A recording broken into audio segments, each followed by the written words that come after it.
Broadcasting from the spooky South Coast and around the world on Midnight FM, this is Midnight Society.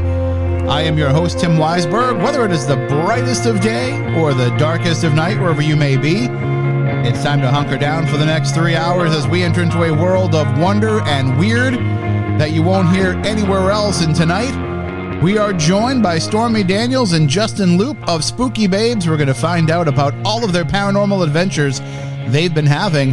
We're going to find out about their paranormal histories and what is on the horizon. We're going to talk about how they've been touring the world investigating haunted locations while making contact with other realms.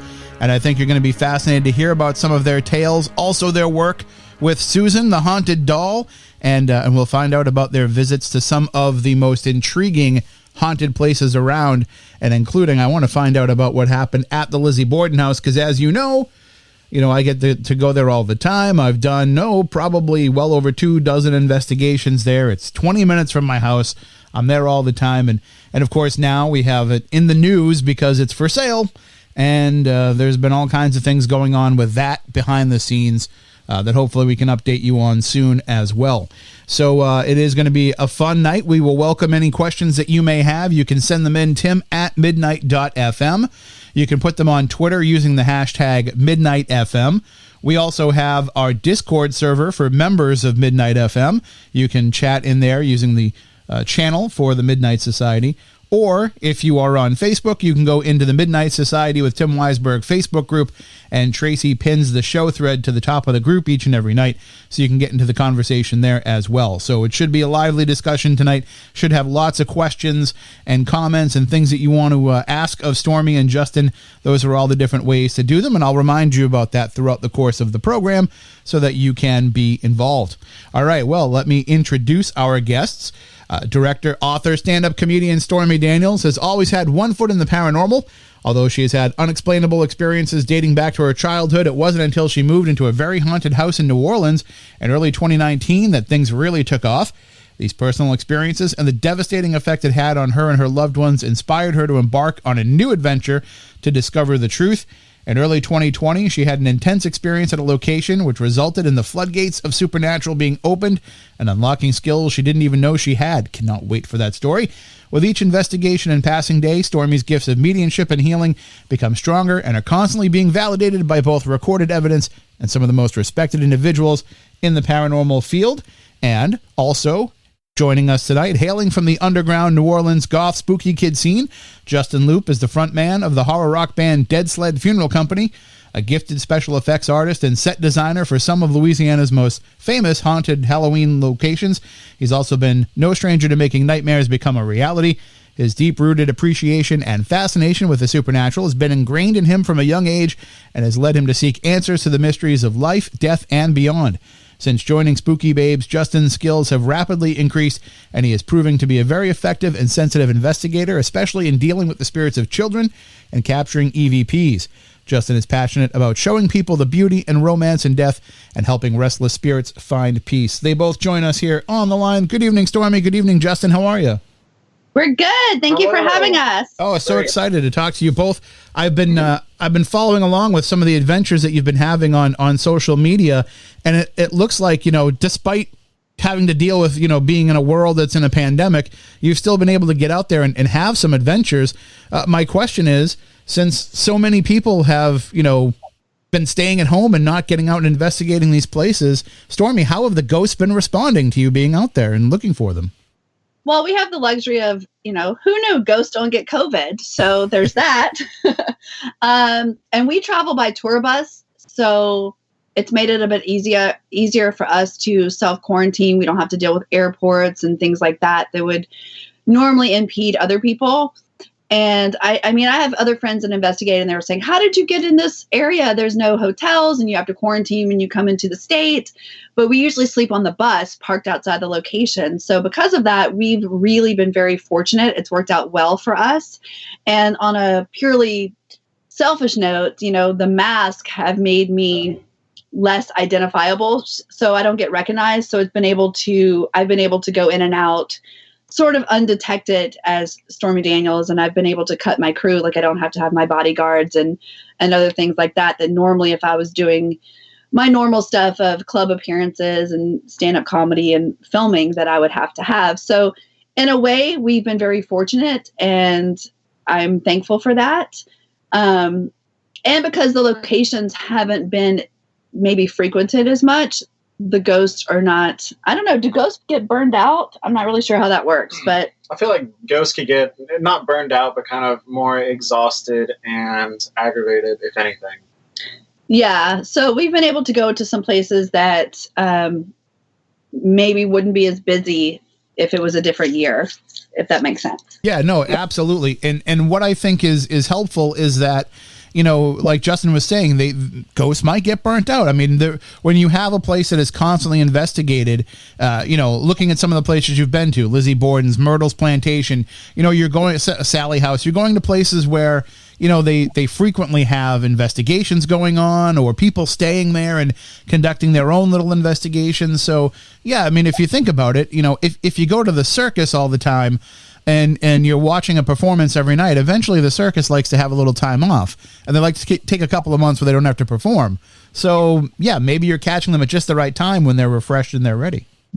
Yeah, and strictly from a financial point of view, too, a lot of these locations make more money by doing group events or, you know, selling tickets, and group events aren't happening. So the calendars are a bit more clear, and we're able to rent these out for our private investigations a bit easier than perhaps if they were more interested in doing these big events with, you know, multiple people.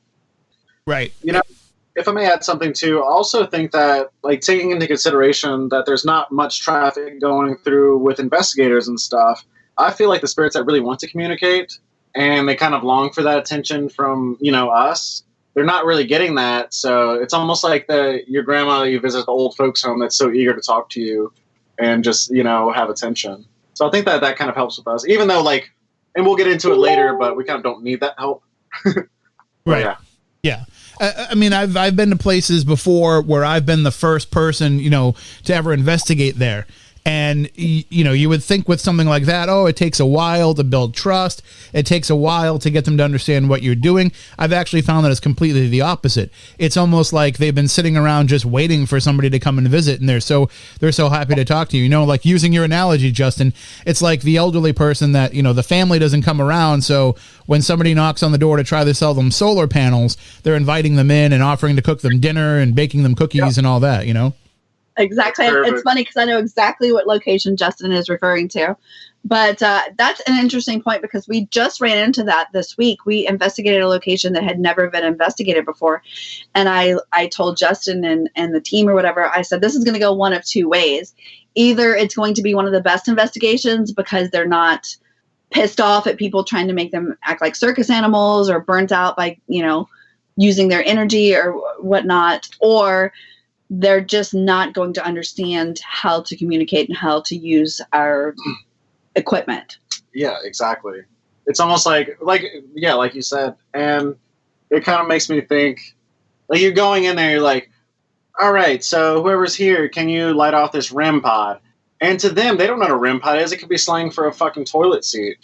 You know what I mean? Like, they don't understand that stuff. They don't know the slang yet for it. To where if they're places that are, you know, beat down with investigations, yeah, they might catch on to that. But I don't know. I feel like that location too, we did get some stuff, but it was more, I don't know. It was genuine and it was raw. It was one of the weirdest things I've ever experienced. It was so weird.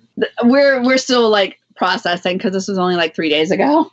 Well, I mean, and I know what you mean. You know that a lot of times, you know, investigators are trying to talk to the spirits and trying to say, you know, come and talk into my, you know, XM7P3R4, and like the investigators in the room don't even know what you're talking about. But then you go to a place where, you know, there is frequent investigation, and they're like, you know, can you speak into this little green light? Like, walk into the little green light, and you got to wonder if maybe those ghosts are like, oh, little green light, you mean your digital recorder? Yeah, like, don't baby us. Right. Exactly. We're dead. We're not juvenile, you know. But there is something to be said, though, for, you know, like you're saying, when you have that chance to be the first people into a place, it's a special kind of connection because, yeah, you know what's going on. You know what ghosts are or what you think that ghosts are and what your experiences are. But nobody ever thinks that the ghosts might not know what's going on. Exactly. Mm-hmm. So, or that they're just from a different era and they don't, they don't understand, They're or freaked out by me because you look weird. Because I look like a vampire. They're like, why is that boy wearing makeup? Yeah. well, I mean, that is something that must kind of come up in some of these, is that you are dealing with, spirits that could be of an old fashioned mentality, and they're like, you have a group that's being led by a woman, which is something that would be, strange to men of a certain era. You have, people that, look like our modern times as opposed to in those days. You have to kind of understand that there is a little bit of a cultural shift between their era and ours.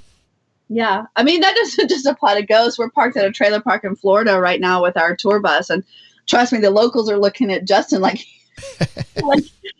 they're not sure what to make of him. But yeah, I hear what you're saying. Like, one incident that pops into my mind is when we were at a location that famously has a doctor there. And this is where everybody's going to automatically think I'm completely fucking. And I can't say that. No, you can. It's fine. Oh, okay. I curse already. Oh, okay. Insane. But he was very fascinated with my breast.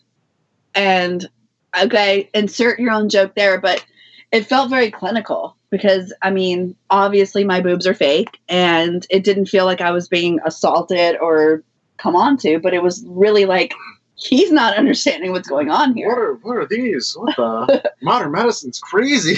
Why would you do this? Yeah. I died way too soon. Right? Like, come on. But yeah, I'm sure we go to some places and spirits are especially fascinated by Justin because he's got an unusual look and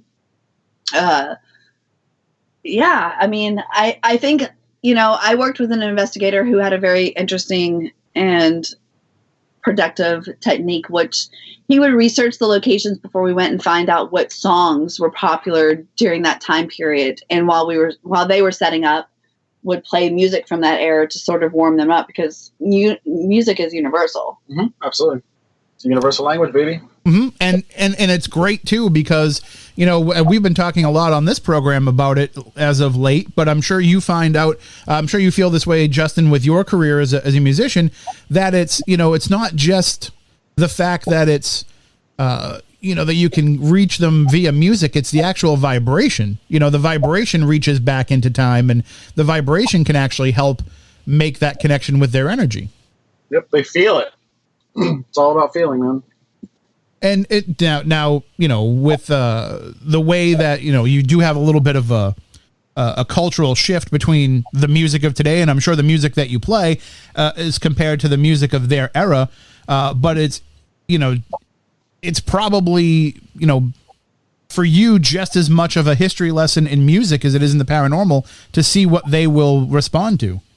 Oh, yeah, no, absolutely. I mean, I never play my music in locations because it just sounds like the devil taking a shit in the porta potty to them, probably. But, yeah, no, it is interesting. And I'm a fan of all music, so if there's music around, I love it. It gets me going, gets me, like, in the zone. So it's just something that brings happiness and generates energy, because you hear music and you want to move, or it makes you feel a certain type of way. So I think it's a very important tool, and, I mean, we use music in ours when I do my stuff. Yeah, like whenever we're trying to get in our own zones. Sure. I don't know how to explain this. But when I first started investigating, I was trained by a very seasoned investigator who would play certain songs to get himself sort of in the zone or whatever. And he would play an instrumental piece of music, which is what taught me how to drop in. And Justin can attest to this because when we're on location now, we still use that piece of music. It won't be shown in our show because it's trademarked and all that stuff, music rights. But they'll play it to put me, I don't know, what's the word? I don't want to say put me down. That sounds like you guys are euthanizing me. Yeah. But put me under, I don't know, for like sensory deprivation or to like... It's a trigger. It triggers you, and it, it's all emotion. Yeah, I guess it's kind of like the whole Pavlov's dog thing. The first time I ever heard the song is when I was on an investigation with this person. And so anytime I hear it, I think about it. And he basically trained me to, I don't know, what's the word? get in the zone, I guess, to a particular piece of music. And I didn't realize how intense it was until I was at my ex-husband's house several months later. And I was sitting on the sofa with my daughter, and he was playing a video game. And I can't tell you the name of it. He was some golf PlayStation game or whatever. And there is a particular piece of music in that game that sounds very similar, parts of it. I don't know if it's the frequency or the pitch or the note or whatever. I'm not the musician here. But there's a piece of music in this golf game that sounds very similar to that. And it would literally create this response in me, just, sitting on the sofa, texting or looking at Instagram. It was very bizarre. And that's when I realized how truly, I don't know if it's how truly powerful music is or how conditioned I am.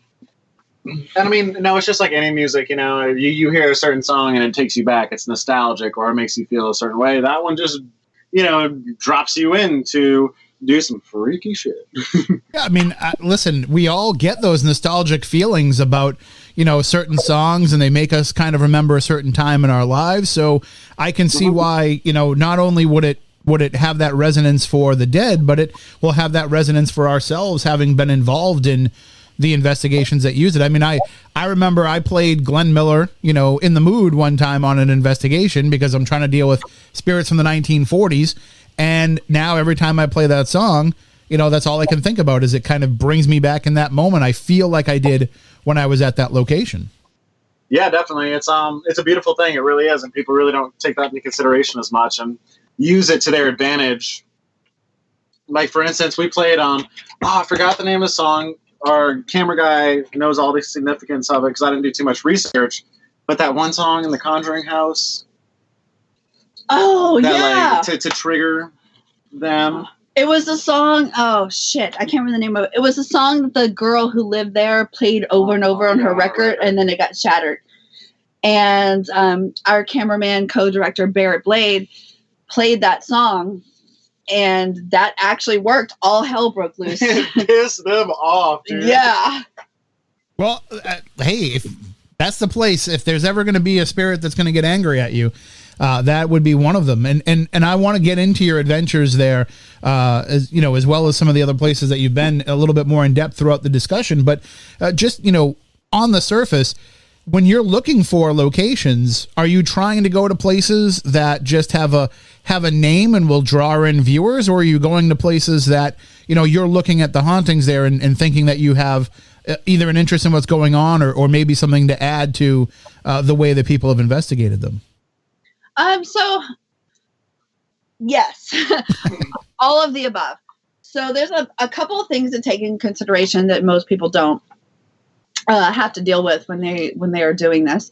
One is we have to take in consideration bus routing because we travel by tour bus. Justin and I live on the tour bus now. This is our full-time job. This is our full-time gig. So we can't go from the Lizzie Borden house to the Queen Mary. That's ridiculous. One's right in the Boston area and one's in the LA area. So we have to take into consideration bus routing and the cost of fuel and all that stuff. So that's part of it. The other part of it is that, at least for myself, I didn't know anything about paranormal investigations until less than a year ago. Justin was a big fan of the ghost hunter shows, the paranormal stuff. He knew a lot more about the names of locations and the shows that were out. I didn't. He was a fan. I did not watch any of that stuff, so I didn't really know about these things. I relied on other investigators to give me hints, and then we kind of pieced together like routing and a combination of, okay, this place has a name. And like, just to be brutally honest, I self-funded Spooky Babes, and I have sunk in a few $100,000 at this point. So yes, I want to get some stuff that's going to like get people's interest, like the Lizzie Borden house and the Conjuring house. But at the same time, the reason that I started Spooky Babes was truly authentic and with a good purpose. So there's a couple of episodes that are unknown locations. So we try to do a good mix, if that makes sense. But at the end of the day, at least our first season and actually our second season, roughly, because we have only shot one episode of it, was completely booked based on suggestion of John Bullard, another paranormal investigator. You know, he gave me his bucket list of where he wanted to go, and we researched it and tried to figure out how to make it fit into the logistics of routing and filming and all of that stuff. And then, you know, we take suggestions, and now we're doing private residence too. So yes, all of the above. But if I can add to that, basically, a good analogy of it is, and I mean, I'm just still on the music thing, but so I'd say it's almost like a band that's it's a band that, you know, makes music that'll appeal and will grab people's attention. And once you have all of their attention, you put out the true music, you know, like how you truly feel and all this. Because we want to investigate places that are off the beaten path. Because, you think about it, all these places that have investigated, all of these shows that have investigated all these places over and over again, and they're getting, you know, the same evidence, the same footage. It's kind of boring, you know. I don't know. I'm a big believer in originality as the key to success, and you just have to bring something new to the table. And I feel like we do have a lot to bring and to shed light on stuff that needs, you know, light shed on it. Well, we're going to take our first break. When we come back on the other side, I want to get into your individual paranormal journeys and how you both arrived at Spooky Babes. And then we will talk about some of the different adventures that you have had.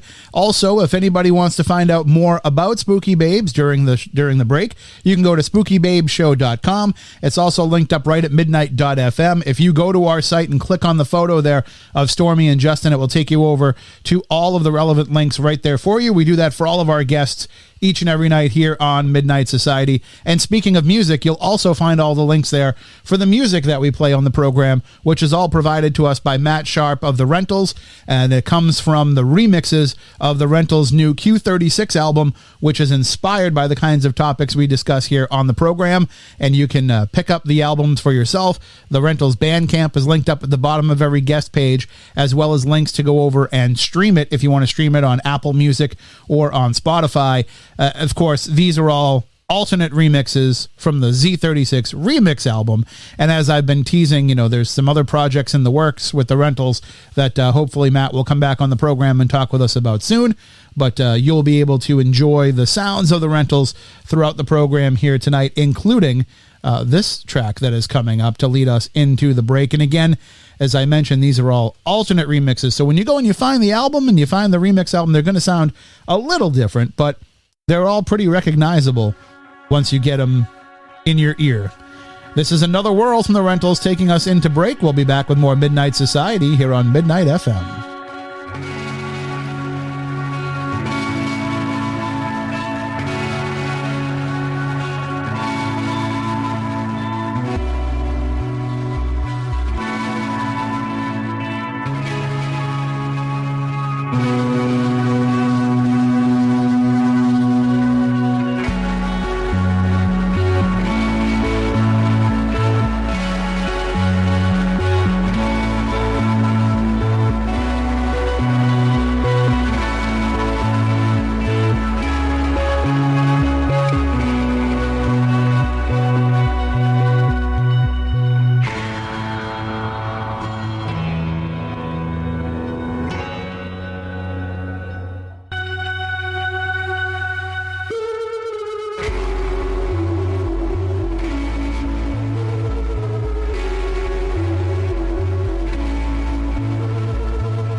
Listening to Midnight Society with Tim Weisberg on Midnight FM. And welcome back into Midnight Society here on Midnight FM. Tonight we are talking with Stormy Daniels and Justin Loupe of Spooky Babes, and we're finding out about their paranormal adventures, and they get the opportunity to go around and check out some very interesting and famously haunted locations, as well as some other places that you may not have heard about, and we'll discuss with them their adventures and their techniques as well, because I'm definitely interested in finding out the way that they investigate and the way that they conduct their work. Hang on one second.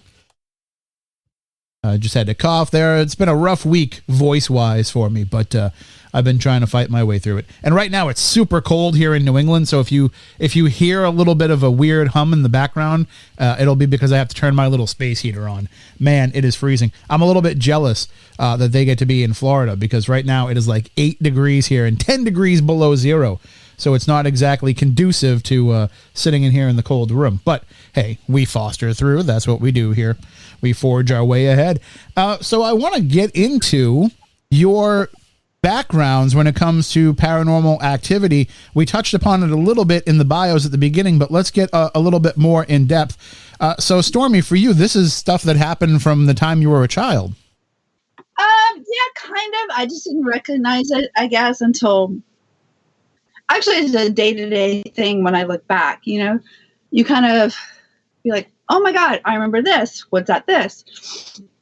I had a couple of, like, big experiences once or twice a year, most of my life. But it was easy to shove down because of the industry I worked in and how busy I was and travel and all of that stuff. And, you know, if you go to our Instagram, you'll see a video. It's pretty far down. The first thing I recorded was about 12 years ago. It's a ceiling in a hotel room in Pittsburgh. And it's pretty incredible. No one can explain it to me.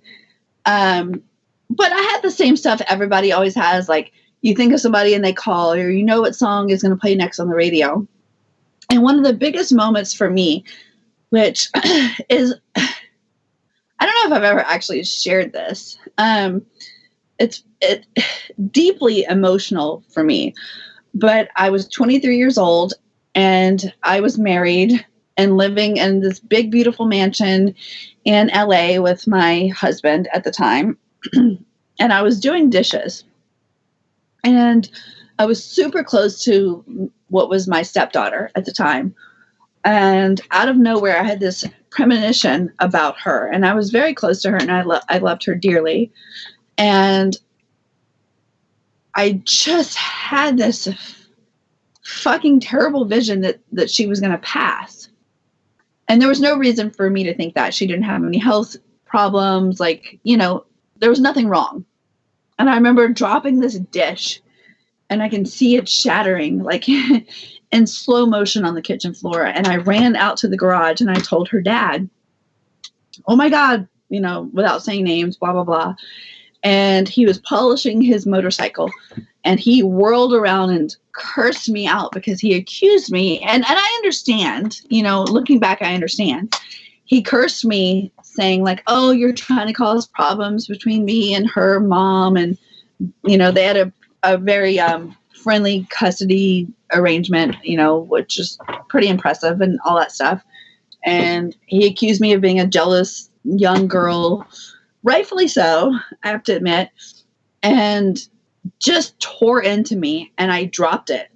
And I walked back into the house and let it go, but it didn't feel right. And 5 days later, my stepdaughter was dead. And she, you know, it's something that I struggled with for a very, very long time. So now when I have a feeling, I just tell the person no matter what. Because I can tell you that living with the pain and guilt of that for 20 years is way worse than not just saying what you feel at the time. And recently, you know, in the last year since the term that I've been told has come online, since that's happened to me, I've had to, and Justin's obviously, he's sitting right next to me. He'll tell you like the wear and tear and physical drain this has on me, where I'm like, shit, I just did this reading, or I just saw this, and I have to tell this person this fucked up thing, and how do I do that? It's horrible. And he sees what I go through, in the moment. And I can tell you right now, it's nothing compared to the guilt of not saying what you wanted to say but didn't. And so that was one of my biggest like paranormal turning points. And I shut off everything after that for quite a while. And then, you know, the universe has a way of getting louder if you ignore it, I guess, you know?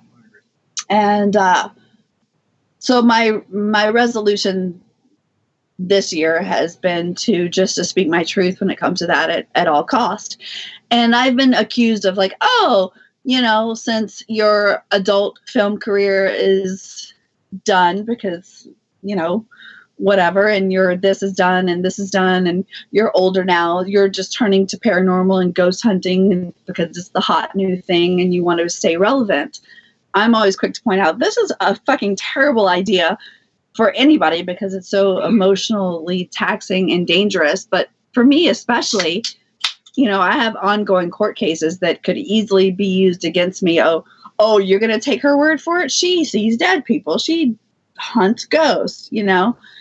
But I can tell you right now that it is coming from a genuine place, and the repercussions of feeling the after effects of not speaking what the truth is way worse than telling it. Well, I want to ask you something. You know, I don't want to get into any of the other stuff that you have, you know, going on in your life, but I do want to ask you about that point right there, because not to compare my career with, you know, the things that you've had to go through, but, you know, I work as a journalist, and I know that it's hard for me to be taken seriously from a lot of people because of my interest in the paranormal. And the more visible I become for that, the more, you know, people want to dissociate with me in a professional capacity. So there must have been some concern on your part when starting off with Spooky Babes that, you know, there's a lot going on that this might be looked upon as a negative from people. Oh, absolutely. People are going to use this to say I'm crazy and not a credible witness. You know, all points indicate that I'm headed towards the Supreme Court. And, you know, I'm sure my attorney is not happy with me by choosing to pursue this at this point in time. I'm sure he would much rather have been like, oh my God, Stormy, could you have not waited a year before you decided to tell everybody you see dead people? But, you know, I'm not really known for giving a fuck what anybody thinks. This is true. Well, and good for you for that, because really the paranormal has to happen to people when it happens to them. And you're faced with that choice of saying, yes, I'm going to follow this path and go down this route, or no, I'm going to push this aside. And in some cases, it might be your only chance. But in other cases, it might be that if you don't accept it, it's going to push back in a much harder way. So, you know, if you want to have it on your own terms, you have to kind of take it when it comes and not run the risk of, you know, having this become, what's the word? You know, a distraction in your life, which it sounds really weird to say to Stormy Daniels. You know, the paranormal could be the big distraction in your life, but it could turn into something where, you know, it's because you're not giving it the attention that it wants, it could make your life hell. Exactly. I agree. Now, Justin, for you, I mean, you know, we talked a little bit about your background too as well, but as Stormy was saying, you know, this is something that you had an interest in, so you already had your foot in that world. Oh yeah, no, absolutely. From a very young age, it started. Well, actually, now that I think about it, because I've kind of over the years put up so many walls, just because I was kind of scared, I guess, to, I don't even know how to word that. But anyway, I've really just, it's a big fascination for me because of the subject, but also whenever I was very young, I was more sensitive than I thought. And growing up now and looking back and realizing and having these experiences that it's not like, oh man, that's something I dismissed so many years ago that's reoccurring now, and it obviously means something. So it really does suck that I kind of suppressed a bunch of it, but I've always been told that I've had protectors and guardian angels, whatever religion you want to believe, something else is influencing me or helping me, you know, to stay safe and all of that, and that I've always been special. Oh, And, you're special. yeah, well, in many ways, I'm sure. But it's grown apparent to me as of recent that, I mean, I'm able to do things that most people aren't able to do. I'm able to feel certain things at locations, which brings me to a theory that whenever you pursue paranormal investigation, it's one of those things that you're going to feel with emotions and stuff more than you're going to show, like be able to show people as evidence. So it's one of those things that you get into, and it's like, instead of, like, say for instance, there's a scenario, I can't even think of it, I was trying to think of it, but it's almost like whenever you show other people that this stuff is real, it's like, see, I told you so, opposed to just being like, yeah, like, you know, this stuff happens all the time. But, no, you're talking about how, like, when you experience something and your reactions can't be documented by equipment. Yeah, no, exact Yeah. You just look like you're a really good actor. Yeah. Like what happened the other night when you and I were rolling around on the floor. Exactly. People are going to be like, oh, they're just really good actors. Yeah. They're faking it. Yeah. Because there's no equipment that can measure that or document it. Yeah, no, Except that we look like raving lunatics rolling around on the floor. Which we totally did. And I even said on video, I was like, no one's going to believe this, but it's happening. So it's been a big fascination since I've been very young. And it's very frightening to me. And I'm one of those people that I kind of like being scared in a way. Sure. So it's exhilarating. And once you find a little bit of evidence, it's like, okay, where's my next fucking Boy Scout badge that I can get? Not going to experience this, that, or the other. And, you know, just the first season of filming this, it's like my mind's blown because I still have a lot of skepticism with stuff because I'm definitely one of those people that have to see it to believe it or feel it to believe it. It's not that I don't believe you. It's just interesting to me at that point. I want to pursue it more so I can have that experience for myself. And it has definitely happened tenfold. And you brought up a good point there. You are both performers. You know, you both are known as entertainers. You're known for being able to put on a show. And that can be a liability for skeptical viewers that are watching a paranormal program. I worked on Ghost Stalkers, which had Chad Lindbergh from The Fast and the Furious and Supernatural as one of the investigators. And that was the big controversy when that program came out, is that everybody said, well, that guy's an actor, so his reactions to these ghosts aren't genuine. He's playing it up for the camera. And that wasn't the case at all. I mean, he was as genuine on that program as anybody that I've ever seen investigating, but that kind of hung over things a little bit. So it is a reputation that you're going to have to fight, that when you're already an entertainer and then you go into this, you know, people are going to be especially skeptical of the reactions that you have. Yeah, especially for me, because let's be brutally honest. My whole job description is to be good at faking things. Very true. Just like any woman. Shut up, Justin. But maybe only the girls you know. No. Oh. There's a different look in their eyes. You look at their eyes? That's weird. Of course. But no, and you're absolutely right. And it's very frustrating. But I mean, to be completely honest here, Spooky Babes has a lot of that already, that people are going to be like, oh no, this, that, the other. We're going to get a lot of shit, but we don't care. We're still going to do it. Clearly, I don't care. And that's something that actually came up. You know, when we announced that you were going to be the guests on the program, of course, that's something that comes up in people's comments is, you know, oh, it's just somebody trying to use the paranormal, you know, to find a different spotlight for themselves. And I tried to explain it from the perspective of the way that I've found that it works. It's not that people that already have a spotlight are looking for the paranormal to give them a different spotlight. It's that they're using the spotlight that they have to say, now I have this opportunity to be able to pursue something that I've been interested in. And certainly, Stormy, it sounds like with you that this has been pretty much intensifying for you in recent years. So you'd actually be doing yourself a disservice if you didn't use your platform as a way to explore this for both yourself and the audience. Yes and no. So, first of all, I feel like this is my opportunity to use this, flashpoint of notoriety to get out a message. And it's up to me to decide what that message is. I mean, I could promote at this point anything. And trust me, I got approached by sponsors and people wanting me to push any and everything. I'm dumb enough to be like, no, I have my own idea. Let me spend my own money instead of having somebody pay me to endorse whatever.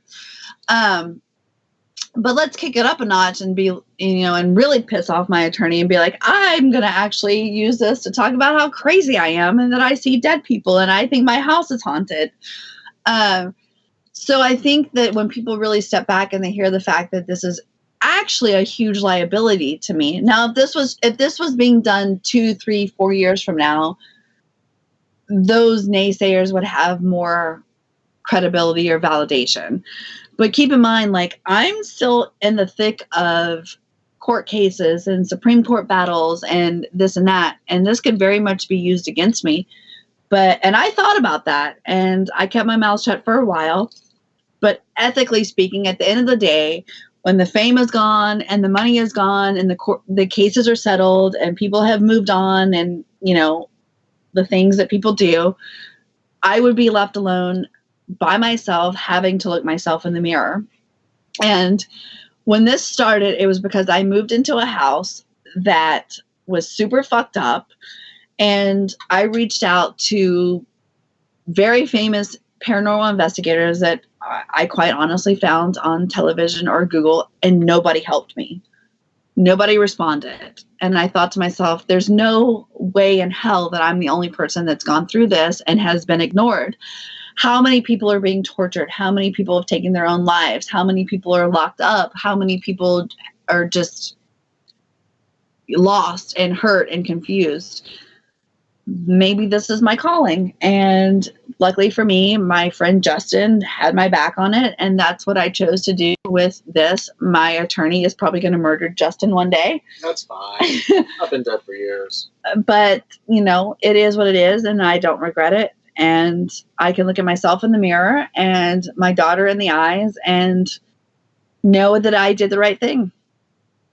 And you're absolutely right that, that you have to live with yourself and you can't let everything else that's going on be what defines you either. Like if you're supposed to be on this path, you're supposed to be on this path.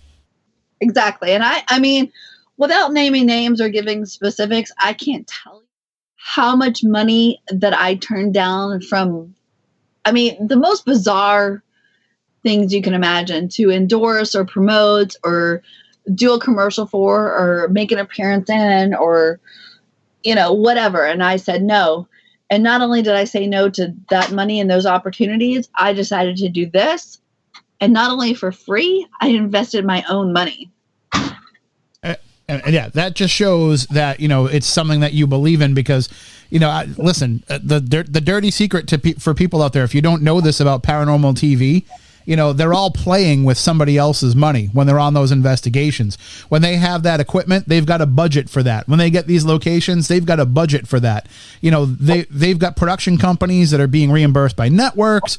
So it's not like they're sinking their own savings into producing these shows. Whereas, as Stormy's saying, she's sinking her own money into producing this. So then the question is, what do you envision Spooky Babes being and how you'll get a return on that investment? Right. And let me take it back a little bit. I've been on the other side. I was a contract director and performer for one of the biggest, porn companies in the world, if not the biggest, Wicked Pictures, for 17 years. I know what it's like to be a producer and responsible for somebody else's money. As their big contract director, I was responsible for millions of the owner of the company, who I knew personally and considered to be a good man and a friend. I was personally responsible for millions of this man's money. And if, things weren't going well on set or, I'll leave out the details. You guys can imagine it. There was a certain pressure to deliver. So I know what it's like to be a producer and to understand those pressures. And I can be frank with you guys. Like, there were many locations we went to and they weren't exciting, or we got fucking nothing. And I don't have the pressure of a producer overhead going, oh my God, they're going to fire me. Oh my God, we have to get something. Oh my God, like, how much longer till the ghost shows up? Like, you know, tapping their watch and looking at us and then feeling that pressure and that intensity, or that, you know, temptation to create false material. And because I didn't have a boss, I'm not responsible for anybody else. There's none of that in this show. I can tell you right now, we went, I mean, maybe Justin can tell you more accurately, but we went to several occasions where I was like, oh my God, we've been here for 14 hours and we got one questionable EVP. Or quite honestly, one of the locations that I spent the most amount of money on and was quite frankly one of the most beautiful. Oh my God. Not fucking haunted, dude. I could have gone into my backyard, got some marshmallows, set fire to $3,000 and been better off. Wow. Yeah, I mean, but, you know, you're saying you don't have that pressure on you. Justin, do you feel pressure, you know, knowing the investment that Stormy's making to, you know, try and at least have experiences in these locations? So... And I don't mean faking it. I just mean, you know, maybe doing, going extreme with some of your investigation techniques or something. So obviously, even if there wasn't money involved, I go into it very extreme. And I guess, like, being young and being a young investigator, I still have that frustration and I'm impatient with stuff. And it's like, oh man, come on. Because, like, some of the locations that we go to, and I kind of gotten spoiled to so much stuff happening, like ridiculous amounts of things. So, to me, I trust Stormy, and I know that she won't make a bad investment, you know. And it's an experience, and you just kind of have to shoot your shot, and it's all a gamble with anything in life that's worth anything. So I feel more pressure from myself, I would say, just because, you know, I want stuff to happen. I want to make quality things because I'm a creator, but whenever you're on spirit time, you learn patience. That is true. Yeah. The one thing that you have to be if you're an investigator is patient, because it's not going to happen as soon as you get there. I love when people say, oh, we booked an investigation for 4 hours. And I say, okay, great. Have fun in the 45 minutes you'll actually be investigating. Hope you get something right away. Yeah. No, that's just funny. And but one of the things too is it's kind of it is frustrating to an extent, but it's understandable because we are literally on tour. We're like a rock band playing a venue every night. Our venue is just a haunted location, so we don't have all of that time, and there is that pressure to where if we were another show who gets like 3 days in a location or a week at one location and then cram it up, it's different. But it's funny because we have such a short amount of time there and we still get so much.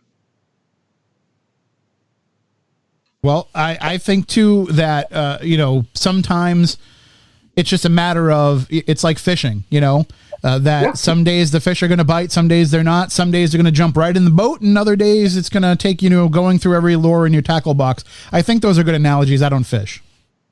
Absolutely. No, but are we talking about paranormal locations or dating? No, they'd all be catfish. I'll just catch catfish. Well, we're going to take our next break. When we come back, I want to talk about some of the equipment that you use. I also want to ask you about your haunted doll as well, because I think the audience is fascinated with doll stories, so we're going to get into those as well. During the break, you hear me talk all the time about Parabox Monthly, and if you're not rocking Parabox t-shirts, I don't know what you're doing. We're talking about all these awesome paranormal locations. Well, they feature so many of those on their t-shirts, and they're soft, comfortable shirts. They fit great, and they look amazing, and they all have a design that has a secret message built into it that you have to solve for yourself. If you want to get some for yourself, just go to paraboxmonthly.com and sign up using our promo code MIDNIGHT, MIDNIGHT. You'll save 20% off your order, and I can tell you right now, they are going to be the best shirts that you own in your wardrobe. People will talk to you about them everywhere you go. It happens to me. I'm wearing my Roswell shirt right now. So just go to paraboxmonthly.com, use our promo code MIDNIGHT, save yourself 20% on that monthly subscription price, or pick up some of their past shirts as well right there in the shop. We'll be back with more Midnight Society in just a moment on Midnight FM.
You're listening to Midnight Society with Tim Weisberg on Midnight FM.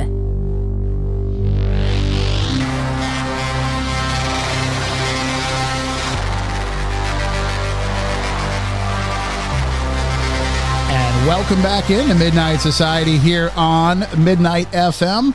And we are talking tonight with Stormy Daniels and Justin Loupe of Spooky Babes, and really getting into a lot of the, just kind of the philosophies that they have of investigation and why they're doing this, why they put together this project.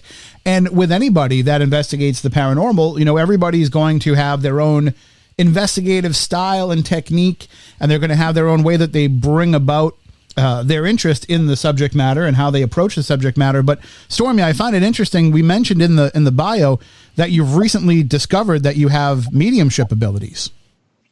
Yeah, that was unsettling.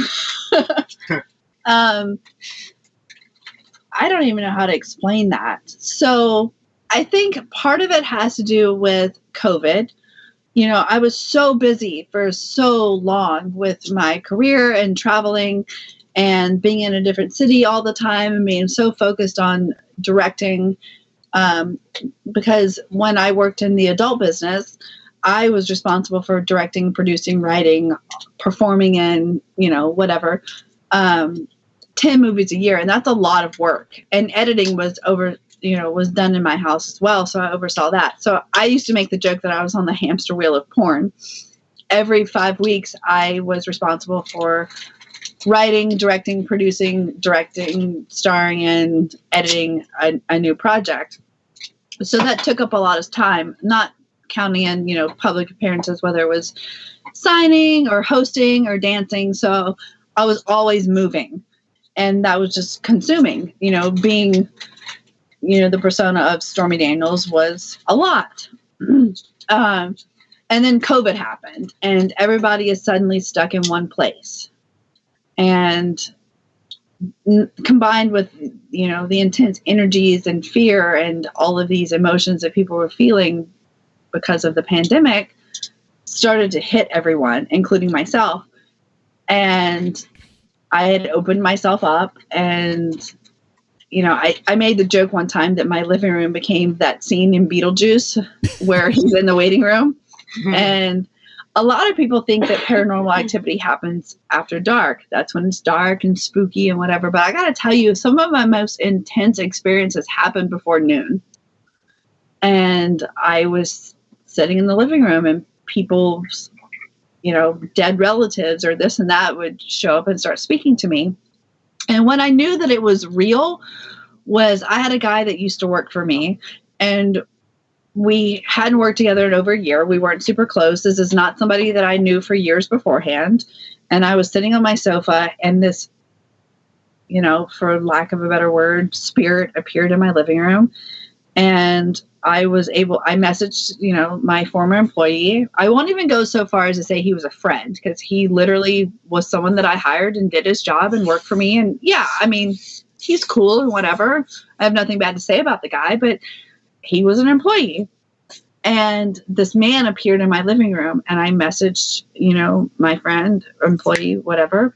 and was able to tell him his relative's name, what he was wearing, what color thermos he drank out of, what he liked to drink, what type of cigarettes he smoked, what kind of car he drove, everything. And he wrote me back, "What the fuck, Stormy? What are you into?"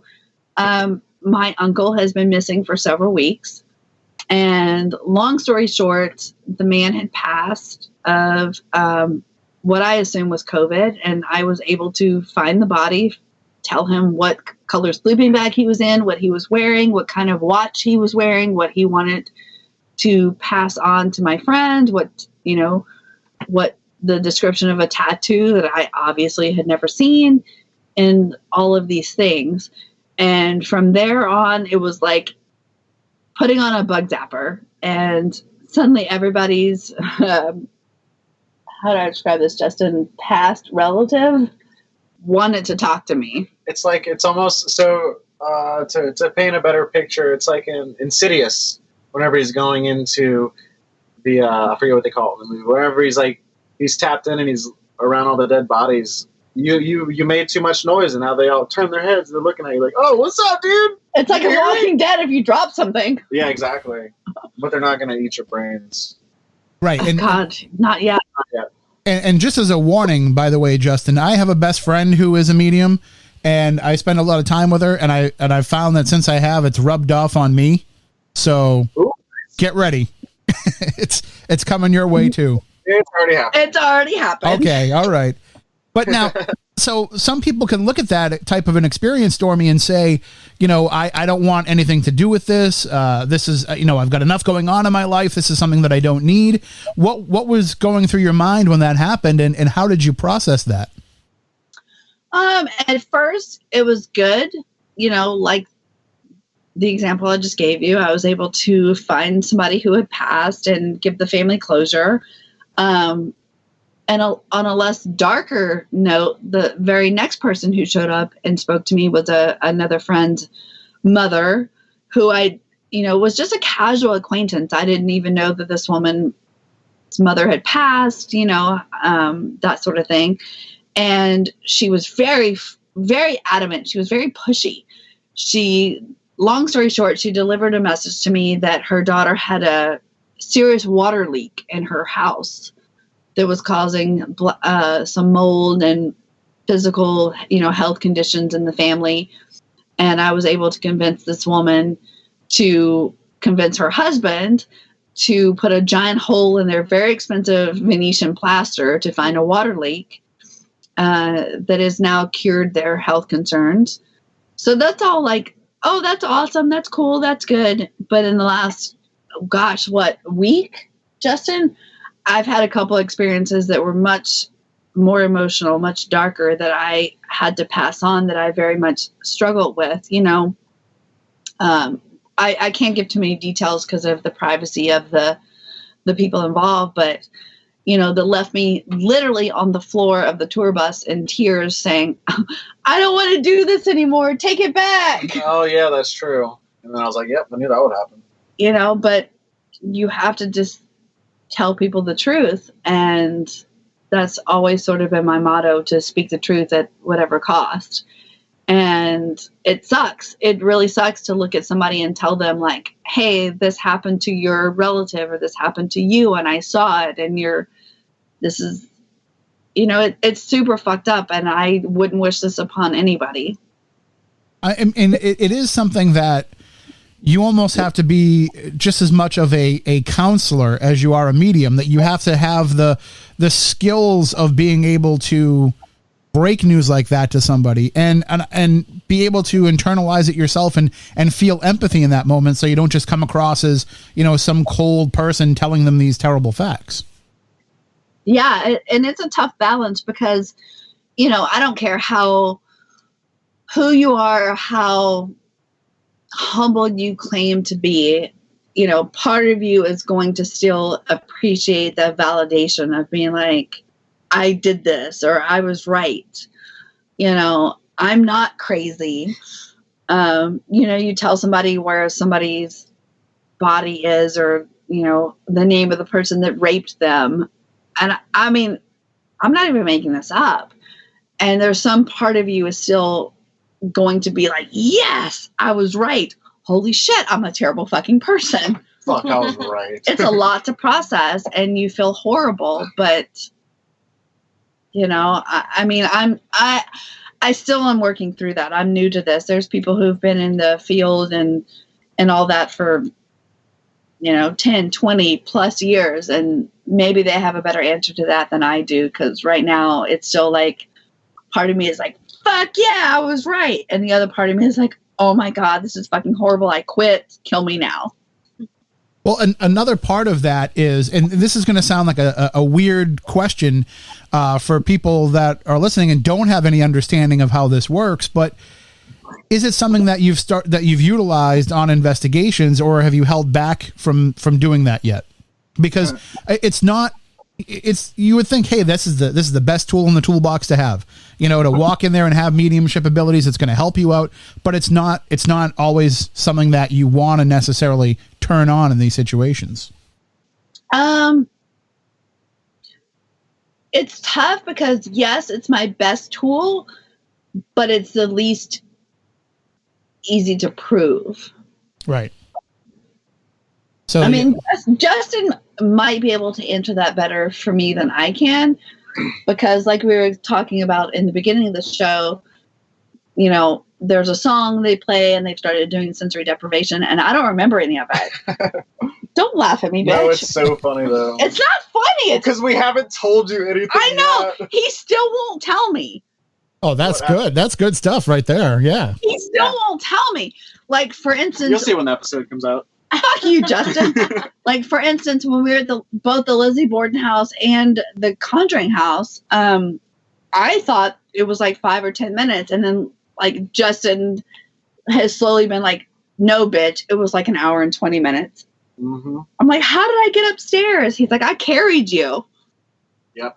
And the thing too is, it's funny because sensory deprivation is a new thing that we've been kind of using her as our test subject. Guinea pig, don't lie. Guinea pig, glorified guinea pig, guinea pig with the good hair, if you will. But we did an investigation. It was an event the other night where someone else's sensory deprivation, she was there kind of just viewing it, and she was like, I don't know about that. That was just eerily accurate and stuff, and I don't know if I believe it. And I was like, that's exactly what happens when you do it. And she's like, no way. But we still haven't told her anything. Elizabeth He still won't tell me. Too. It was good. It's good stuff. Well, I think that's fascinating. I mean, can't you kind of weasel your way into the editing room or something to say, hey, I want to see this? Or are you really going to make her wait until it's all finished and she has to watch the final product? Oh, no, I'm going to LA and I'm going to watch it. Nothing's coming out to my approval. Okay. Which I'm ashamed. No, I'm not. I have no shame. I was about to say, who do you think you are? Shut up, Justin. There's a couple of clips. Some of our best clips are not even EVPs. Like that clip of Susan crying? That's not even an EVP. That's just a cell phone video. I'm like, we're not putting that out because I sound terrible and I look terrible because I've been crying. I don't look pretty in that. We're not putting it out. Oh my God. Wait, you're going to hold up on great evidence like that? Like having a doll crying audibly? You're not going to put that out because you're worried about how you look in the clip? In that case, scrap it all, Storm. I'll tell you now. Shut up, Justin. Oh, man. Believe me, if people worried about what they look like on investigation shows, they'd never let them shoot that stuff in night vision. Yeah, I know, right? Well, actually, we look great in night vision. But no, we're not that vain. I am. Well, wait, you're more vain than me. Exactly. But I am one for showing the people good evidence. Giving the kids what they want. Doing it for the kids. See, it's easy for Justin to say because he actually cries more than I do. But the difference is Justin's pretty when he cries and I'm just an ugly crier. I can agree with that, and so can my mother. Fuck you. Listen, real emotion is real emotion, no matter how it looks when it happens. And that's what, that's what you need to bring the audience along. But you had mentioned Susan. Tell us a little bit about her, how she came, how you came to be working with a haunted doll. Yeah. Oh God. Justin, do you want to tell this story? Well, no, because it was personally gifted to you, not stolen. Not stolen. That's Not true. stolen. That's a weird qualifier to put right out at the beginning. Inside joke. But anyway, It's not a joke. it's not a joke. No, you have to tell the story because you tell it so well and you tell it so many times. I've heard it so many times from you. That's why you should tell it.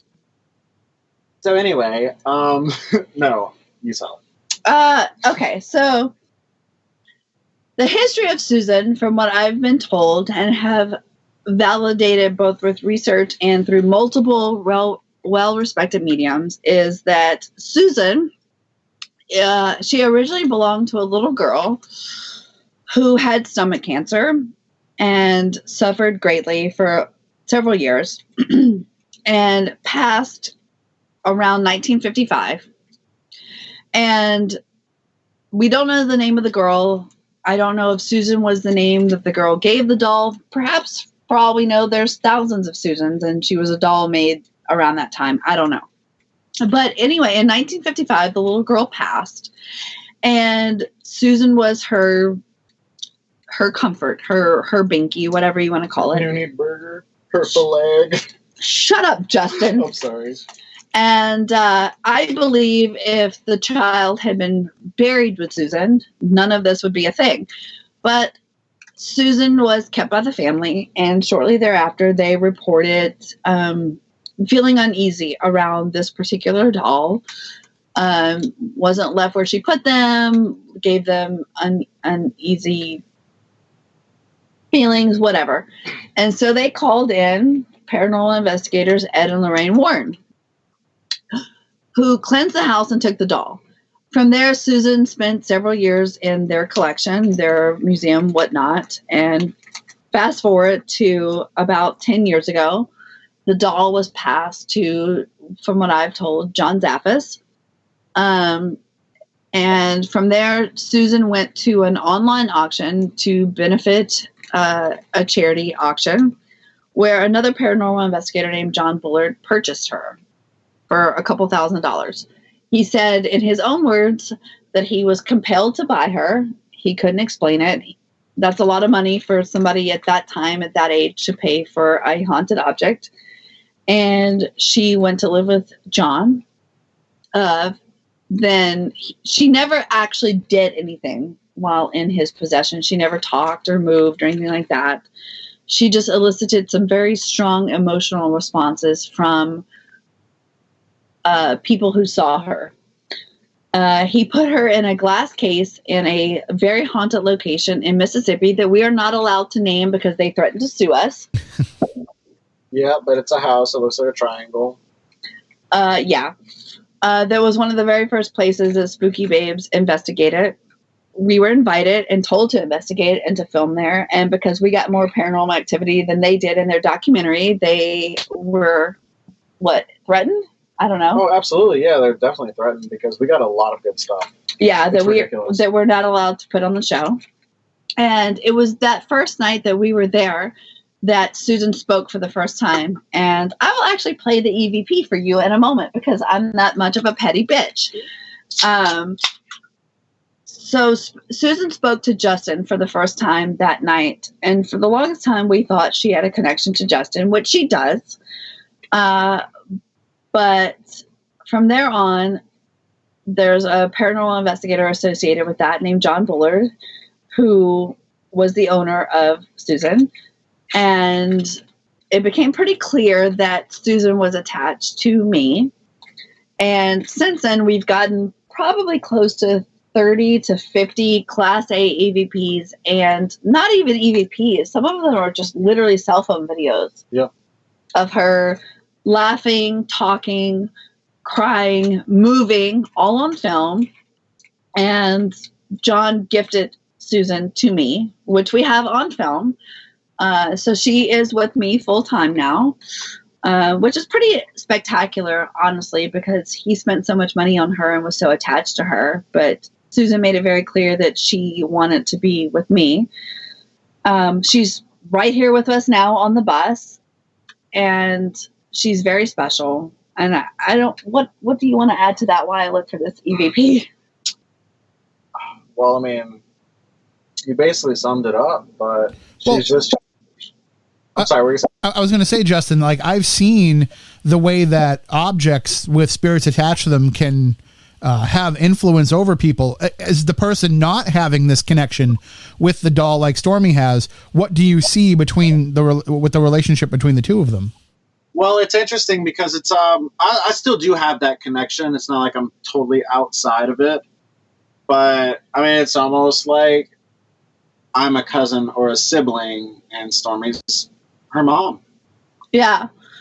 I've seen Susan drop guys in bars. Like, she tends to pick people who aren't good people. And if Susan doesn't like you, I've learned to trust that, I guess. I'm going to play the first EVP that we ever got of Susan at the house that we cannot name, because fuck them. And the Voldemort house. And just for record, this was sent to me a few days after the investigation. The doll was in a glass case. I refused to touch it because I didn't play with dolls as a child. They freaked me out. I wanted nothing to do with it. Justin was mesmerized by her. He held her for like 3 hours, rocked her. I was like, what's wrong with Justin? It was super fucking weird. We ordered pizza, and he had to put the doll down so he could eat. And in the EVP, which you'll hear, he asked Susan, almost mockingly, because I'm not sure he was completely sold. No, it was just like, it's kind of silly. And this was like one of our first investigations. You know, you have to build up talking to things that aren't there, things from the neither room. I mean, this was almost a year ago. And you hear Justin ask Susan if she liked it when he held her.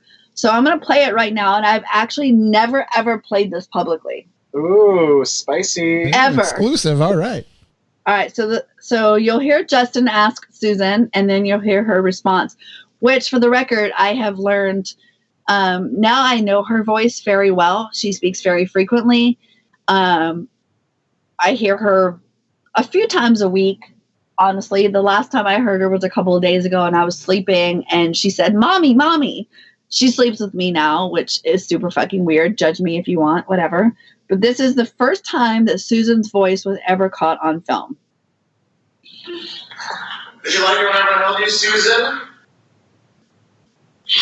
They're going to hold you again? Did you hear it? I heard it. What was she saying?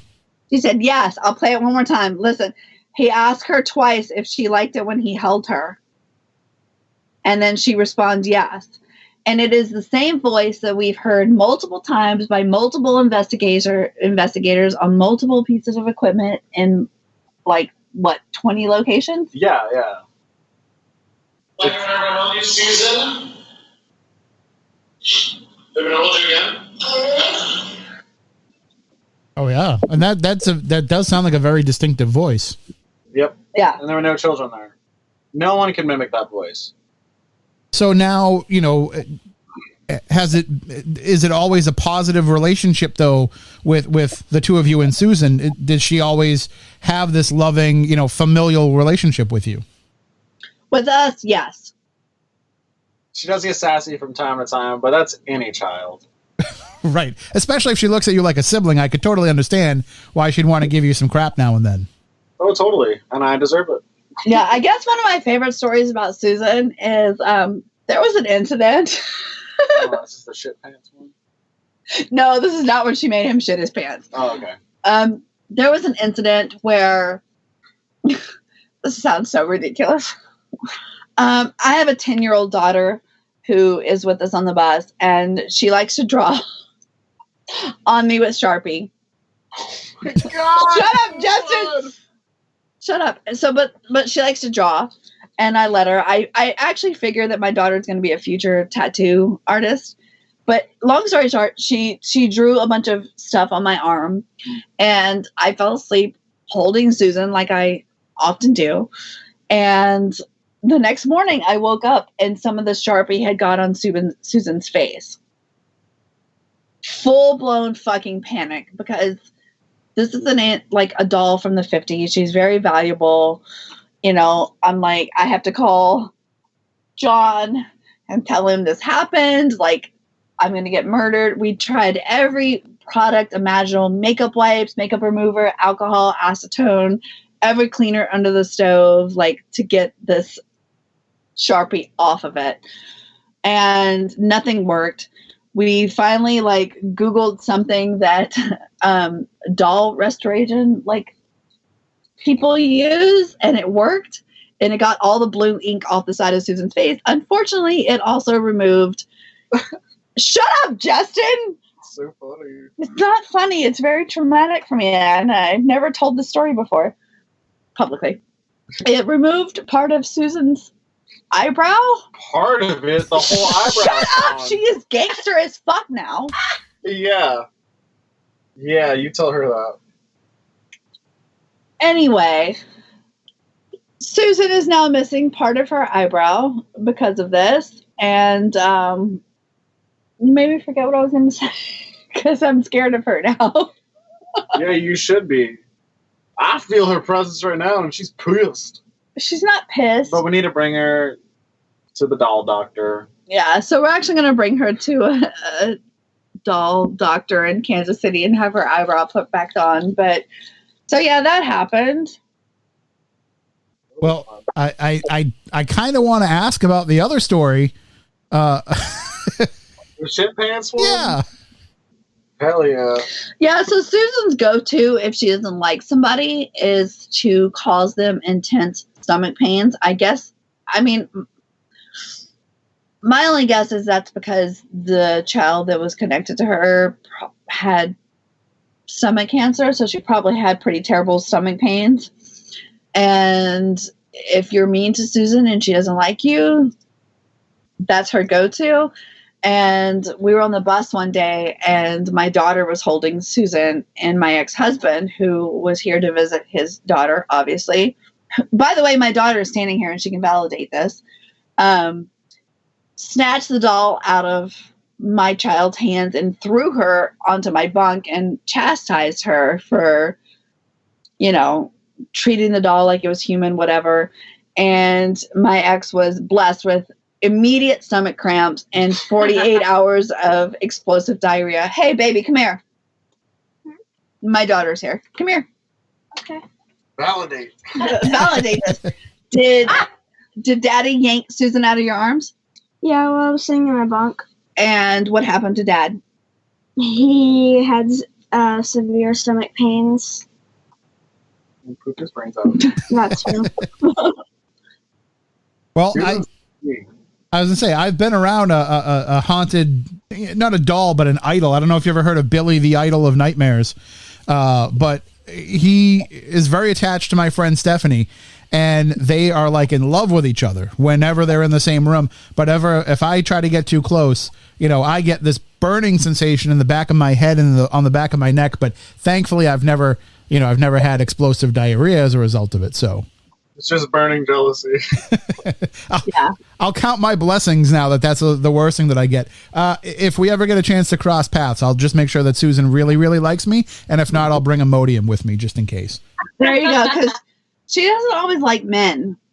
I know her full actual history, and it's pretty dark. But like I said, my daughter is 10 years old, and she's sitting here with me. Mm-hmm. And she'll tell you, like, how many times have you heard Susan talk? A lot. Does she scare you? She used to, but now not really. I mean, it's freaky that the fact that she can like talk through the doll and everything, and she's also moved in my arms. So the fact that she can move is pretty like cool, but like freaky at the same time. And I used to be super scared of her until I like first interacted with her, and now like we're cool. You know why? It's because people fear what they don't understand. True. Yeah. Well, I mean, what did you think when your mom said, "Hey, this is a haunted doll. She's going to be living with us now"? I was like, no, get it away from me. No, it's so haunted. It's so creepy. No. But then I was like, can I hold her randomly? Yeah, dude. And she was like, yeah, sure. Susan's a sweetheart. And then that's when she moved, and I just, I've really just enjoyed her presence, I guess, ever since. Well, it sounds it sounds like the paranormal is an open conversation in your family, that it's something that, you know, you don't shy away from addressing and discussing. Was it always that way? I mean, were you ever told, hey, ghosts aren't real? A while ago, before I really only knew what this stuff was, I was told about this stuff when I was about 8 years old. And I've started to learn about it now over the years. But I mean, I've seen my mom do cool stuff, so, you know. Right. That's the key, is that if you can see somebody else doing it, it's going to make you want to do it too. Yeah. Now, Stormy, are you afraid of anything, or has anything followed you home from an investigation? Oh, My house is well, I'm sorry, it's not about me right now. My house is infested for now. anybody. Yeah, no, tell us about that, Justin. Okay, so okay, hang on. I'm going to interject just so I can put a placeholder here. Justin's going to tell his story, and then I'm going to leave my daughter, Katie, to tell the story about what she saw behind us while I use the restroom. Okay. Okay, so you went. yeah, what time?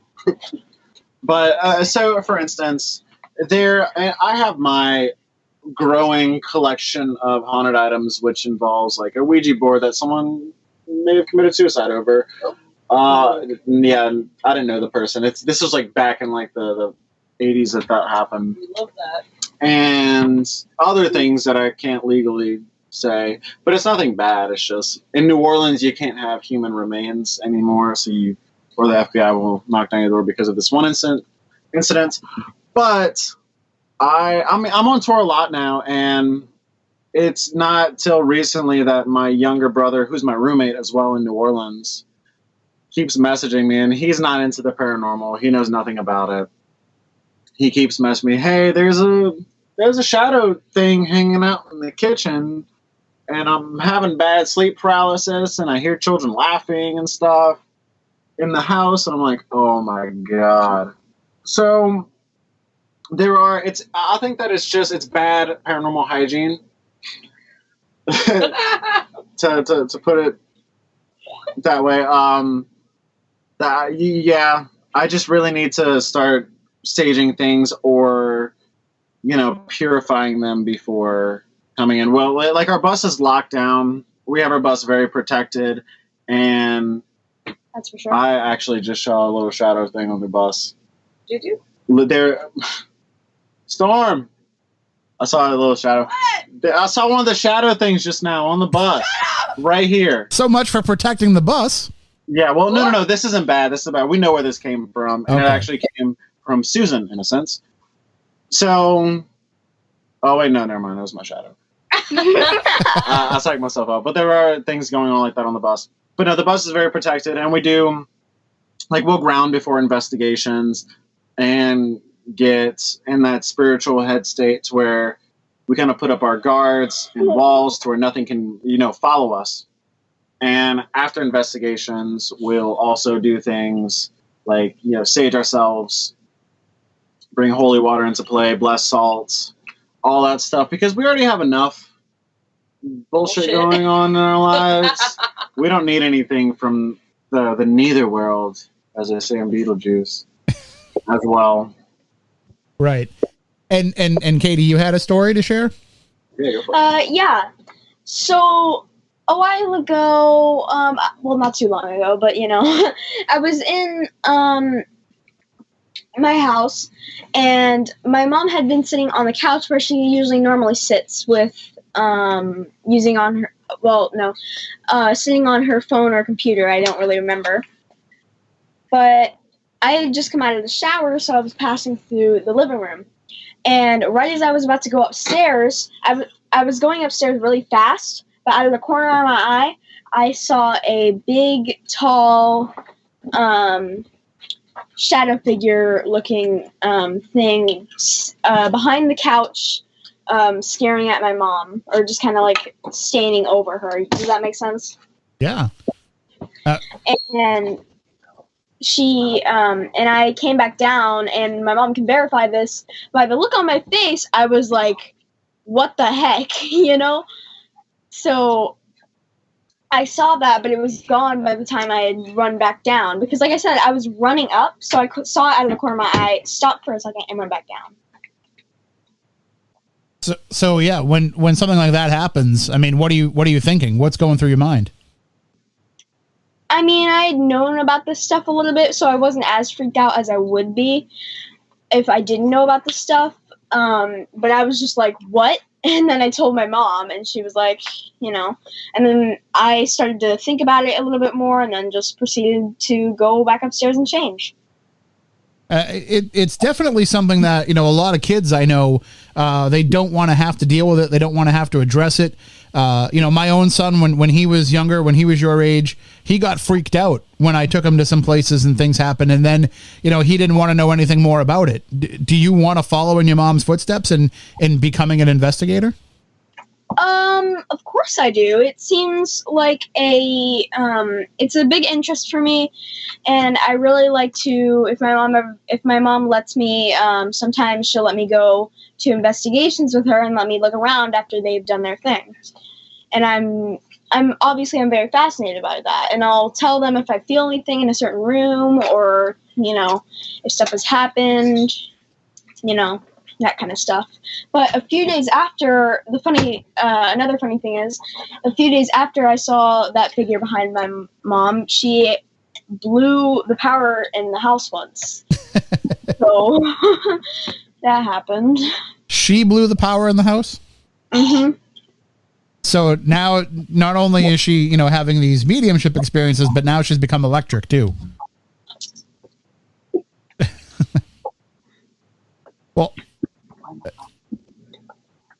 sorry, I can see everybody on video. I know the audience can't, but I'm watching the discussion that they're having. So then, what? Now, are you concerned about, you know, all of this stuff happening and all of these investigations that they're going on?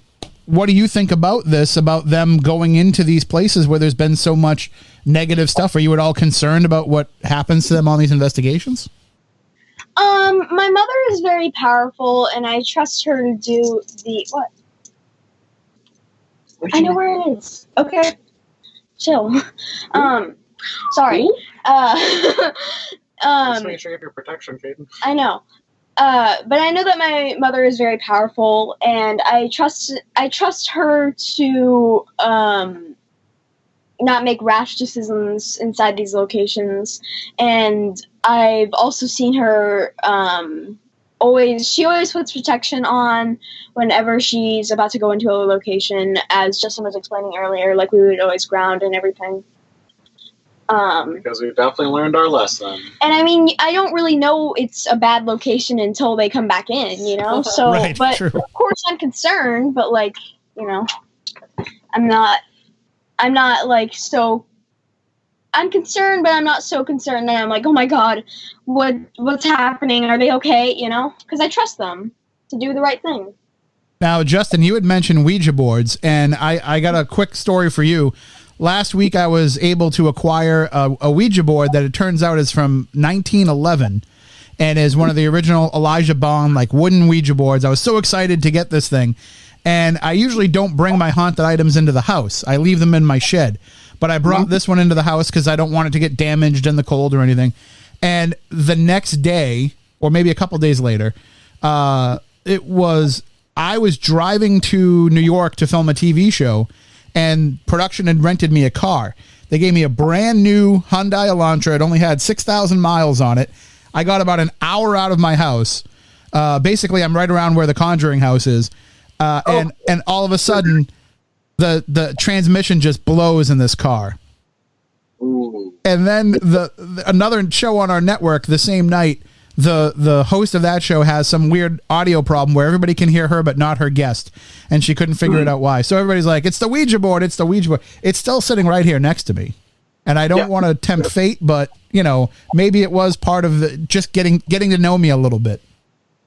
No, I love that. That's actually very interesting. The one that I have is I believe it's from 1890. It's there's the thing on it, William Fuld, Baltimore, Maryland, is the stamp on it.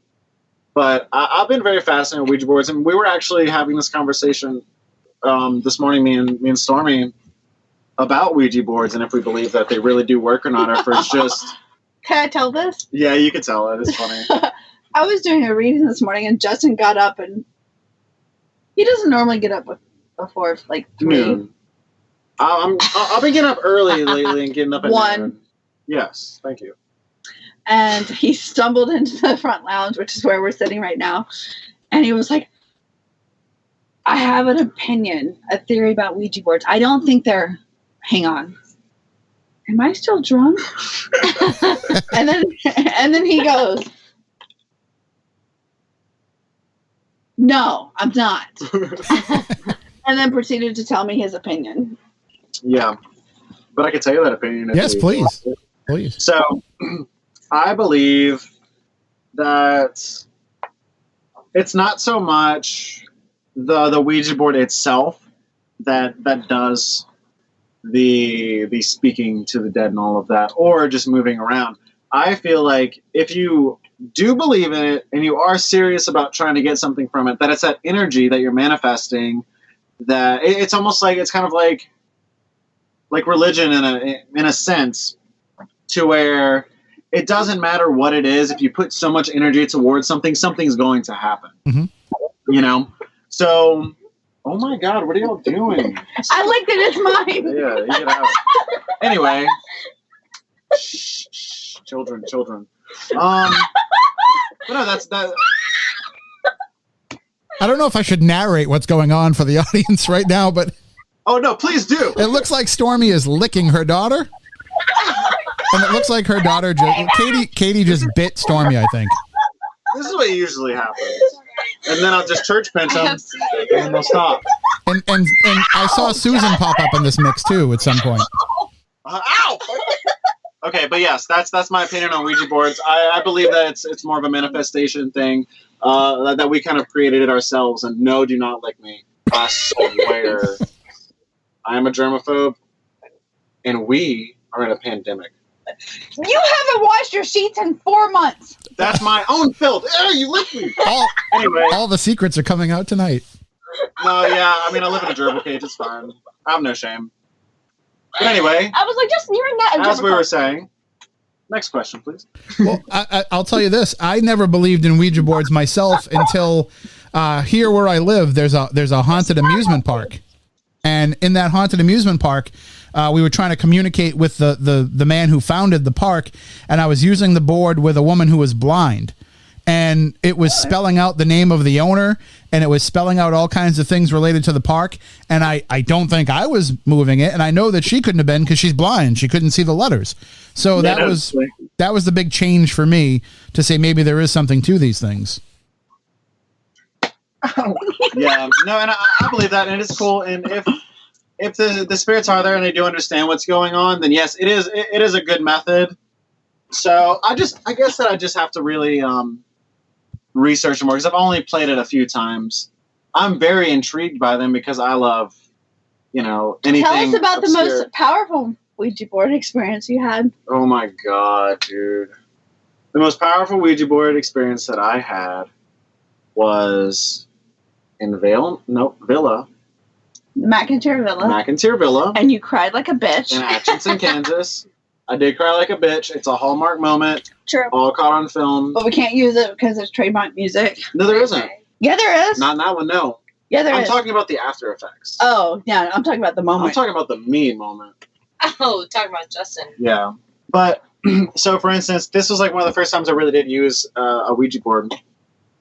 And we were in McIntyre Villa. It was me, Stormy, and John, who we were talking about earlier. And all I could say is that the session itself, I don't really remember. But we were so focused on tapping into something that I feel like we tapped into it a different way. And after we were done our session, which was only, 20 minutes? No, it was like an hour. Oh, it felt like 20 minutes. But Yeah. It was like an hour or so. I just started crying like a bitch. And this is before I knew I was an empath. This is before I knew my place in trying to help really understand stuff or help things pass, And yeah, no, I cried a lot, and I just felt the pain of every single person that's ever felt pain in that place. And it's a very vulnerable moment. caught on camera. Not your average paranormal team. and you have, I mean, that has to be something that you're willing to do. You know, you have to be willing to say whatever happens is going to be caught on camera. I don't care. Yeah, that's great. Yeah, you can decide later if it's something that you want to use, but still there's something capturing that moment all the time. So, you know, why not be your raw, regular self and let that emotion kind of play through for the audience and try to get them to understand it. Yeah, absolutely. It is. It's a beautiful thing. And that's what paranormal investigation really is whenever it comes down to it. You hurt me. Having people understand what you're going through or what you're experiencing, you know? Absolutely, yeah. So, you know, if the Ouija board is something that you haven't used a lot, what things do you like to utilize on investigations? What type of equipment do you bring with you? Stormy. Whatever works. No, so for instance, the way that we go about doing investigations is I'll help set up like camera, like DVR system, and just everything that needs to happen to make the show go on, because I work in production at music venues. So it's second nature to me, and I mean, I want it to go well. So Stormy stays on the bus, not because of diva reasons, for good reasons. But she's also a fucking diva. I'm more of a diva than you. You're way more of a diva than me. Exactly. So I can say that. But whenever we start filming, it's like, all right, ready to go. Once Stormy gets in a location, that's whenever she's most likely to pick up on stuff, because it's fresh and like so many things are coming to her at once. So really, we start off all investigations with her and her intuitions, and I learn all the backstories on the places so I could fact check her whenever she feels things or whatever, and I don't tell her about it until like the next day, because I don't want to ruin anything. I'm a skeptic on most things. I want her to prove me wrong, you know, or I want her to, you know, succeed in it. So I think that's very important that we do that first. And then once we kind of get a lay of the land, then what we'll do is kind of take our investigation from there and see all the hot spots and stuff, and kind of pick up the stuff that we can show people to be like, hey, this is evidence that you can believe that, you know, I'm presenting to you, because we want people to see. We want to gather that evidence, right, to kind of get more people on board and make them see what you're feeling, basically. So more specifically to answer your question, the equipment that we use, we have the best of the best documentation stuff. So we have 4 night vision cameras, body cams, a DVR system. We use recorders. We have used spirit boxes on locations, but we don't own them. They're guest investigator equipment, I guess. So all of the gear that we use is purely recording or documentation devices. Like, I don't even know. We do have a REM pod, but like, I don't even own a K2 meter. That all comes from the opening bands, the supporting acts. Well, so I mean, we just try to record what we have. And I have learned, unfortunately, to my checkbooks expenses a couple times, that I get the most intense and active responses the first 20 to 30 minutes I'm in a place. So they keep me very much separated. They go in and they set up everything and try to record it. Unfortunately, however, sometimes the equipment doesn't want to work. Yeah. So and it's frustrating. There's times where we've been in and like the most crazy shit's happened and everything cut out. Especially at like Lizzie Borden house, where those kids had all their GoPros cut out at the same time. Oh, you're right. Lizzie Borden house and Conjuring house. Dude, that whole leg of the tour was ridiculous and very frustrating. Like we had equipment break, like physically, like explode. That was Conjuring house. Yeah, that was Conjuring house. But Lizzie Borden was interesting because it's a bed and breakfast, and they have multiple like groups staying there. Yeah. And I rented an entire floor. But there was, God, what were they, like They were high school kids? I Yeah, don't they know. had to be high school kids. There was a group of high school kids there, and luckily they were cool, but they all had GoPros, body cams, whatever.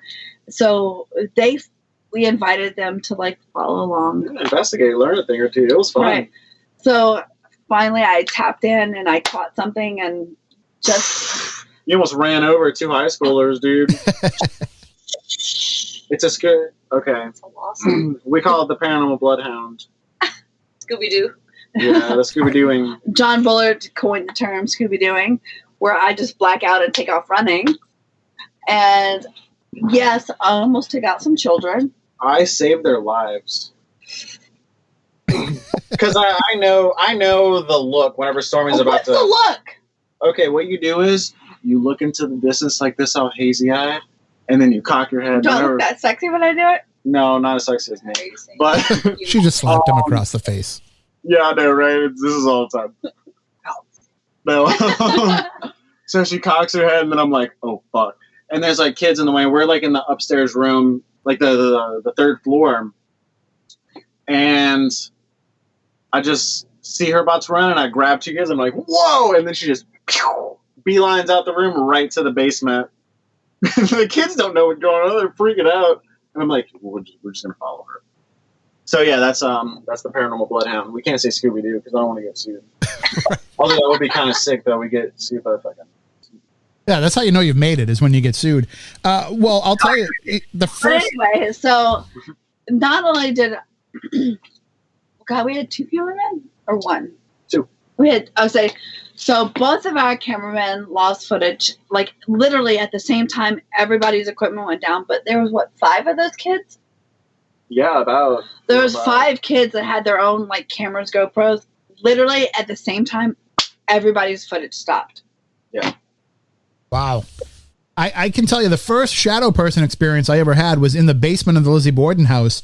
We went there on the anniversary of the murders, and there were 2 high school kids there that night that were investigating in the basement, and they had their night vision camera, and while we're down there, we start chasing this shadow person around for about 45 minutes through all those different rooms in the basement. And then, then we said, okay, kids, see you later. We're going home. Like, you can deal with whatever this thing is. But yeah, I mean, it's an intense place, and certainly has a lot of stuff. And I think coming up in a few moments, after our next break, we'll really dive into some of your experiences that you've had in some of these locations. But you had mentioned not really having a lot of equipment. Is that by choice that you don't have a lot, or you just haven't acquired a lot yet? I feel like it's by choice. We have the bare minimum to where we can give you evidence, but I guess we're kind of learning that we're not quite equipment. And I break the equipment. Yeah, we're not equipment savvy. Stormy breaks equipment all the time, and it's just by touching it. It's amazing and very frustrating. So I too, I've kind of shed the equipment. I have a lot of it because we do public events and we want to bring it for people to use. But if I go to an investigation, I'm not really worried about looking down at some device. I'm worried about, having the experience. I will recommend, though, there's one app that I use, and I know apps are controversial, but this one has been, thoroughly checked out, and we've made sure that there's no trickery involved. It's called EchoVox, and you can put it on. Oh, that's what David uses. It's I've never heard of amazing. that. Yeah, It's David so uses good. that. Oh, I don't touch his stuff. Yeah, you don't touch David's stuff, but yeah, we do have I'm not allowed to Anyone's touch stuff. anything. EchoVox Shut is up, actually Anja. very sick. Yeah, I'm it's, not allowed to touch anything ever. there's no words in it at all, just phonetic sounds, but I get whole sentences coming out of it, and just some amazing stuff. And we started using that for the Estes method, and that's kind of really changed the game. So it's definitely something worth looking into, and it's it's a $20 app. So even if you break it, you can just download it again. Yeah, exactly. EchoVox is what we use whenever we put you in sensory deprivation thing. Well, I would know because you don't tell me. Yeah, because you're not going to touch it because you don't want you to break it. Fuck you. Oh, sad. Not even your birthday. But I would assume, Justin, that being a musician and being somebody that sound means a lot to you, that EVPs, you probably have a pretty good ear for them. Oh yeah, absolutely, definitely. Do you have a certain technique that you use to try to get them at all, or? I am still learning as far as like technique. Well, the thing is with getting them, more of the technique for me is provoking them, not in a bad way. Right. Speaking of which, Me. Wait, we're gonna wait till no. We're gonna wait till you get that. Come here. No, next break because we're about to go on break, Well, and this is a good introduce you. story. So we have a friend here. Hello. Anja. How are you? Welcome into the Midnight Society. Yes, thank you. Pleasure. This is one of our Spooky Babes stars, Anja. She has a great story for you. Yes, which the big one? Do we? How much time do we have? Because this is a good story. We have about It's a big one. 2.5 minutes till the break. No, we're gonna After the break. We're gonna wait Okay. after the break. See? All right. All right, we will totally wait for after the break. But just going back to EVPs in general, a lot of people some of them can just tune in and they have the ear to hear them right away. Other people really have to kind of develop that ear over time.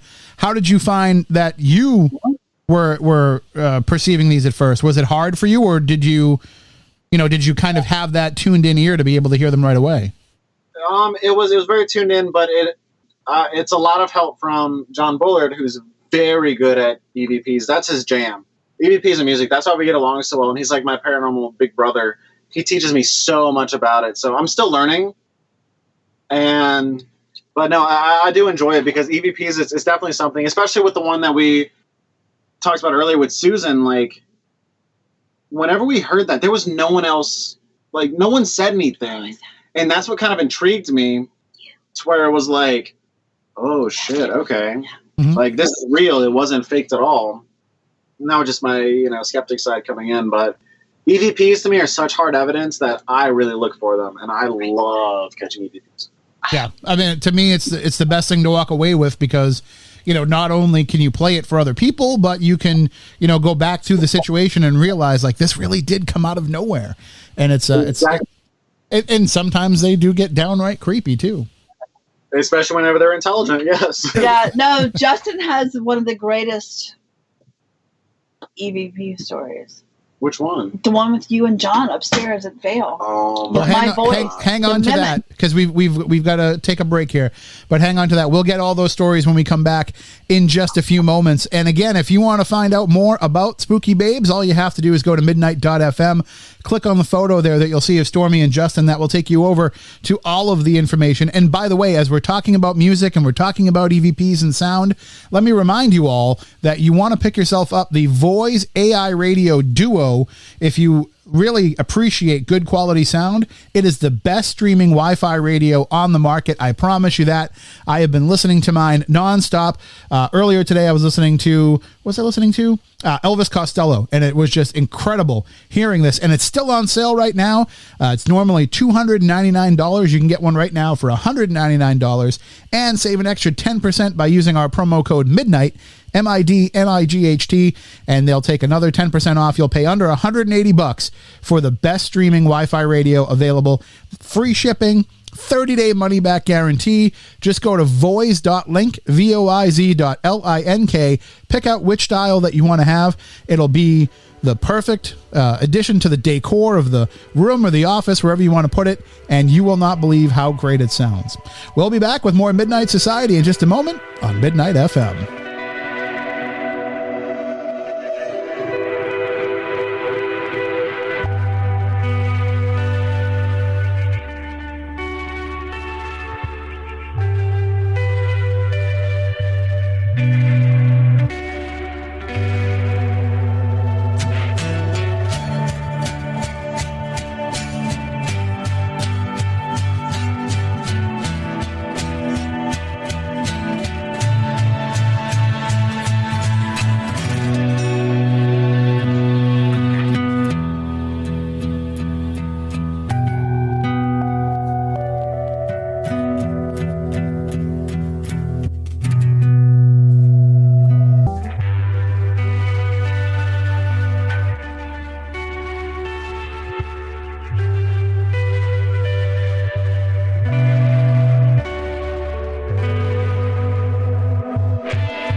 You're listening to Midnight Society with Tim Weisberg on Midnight FM.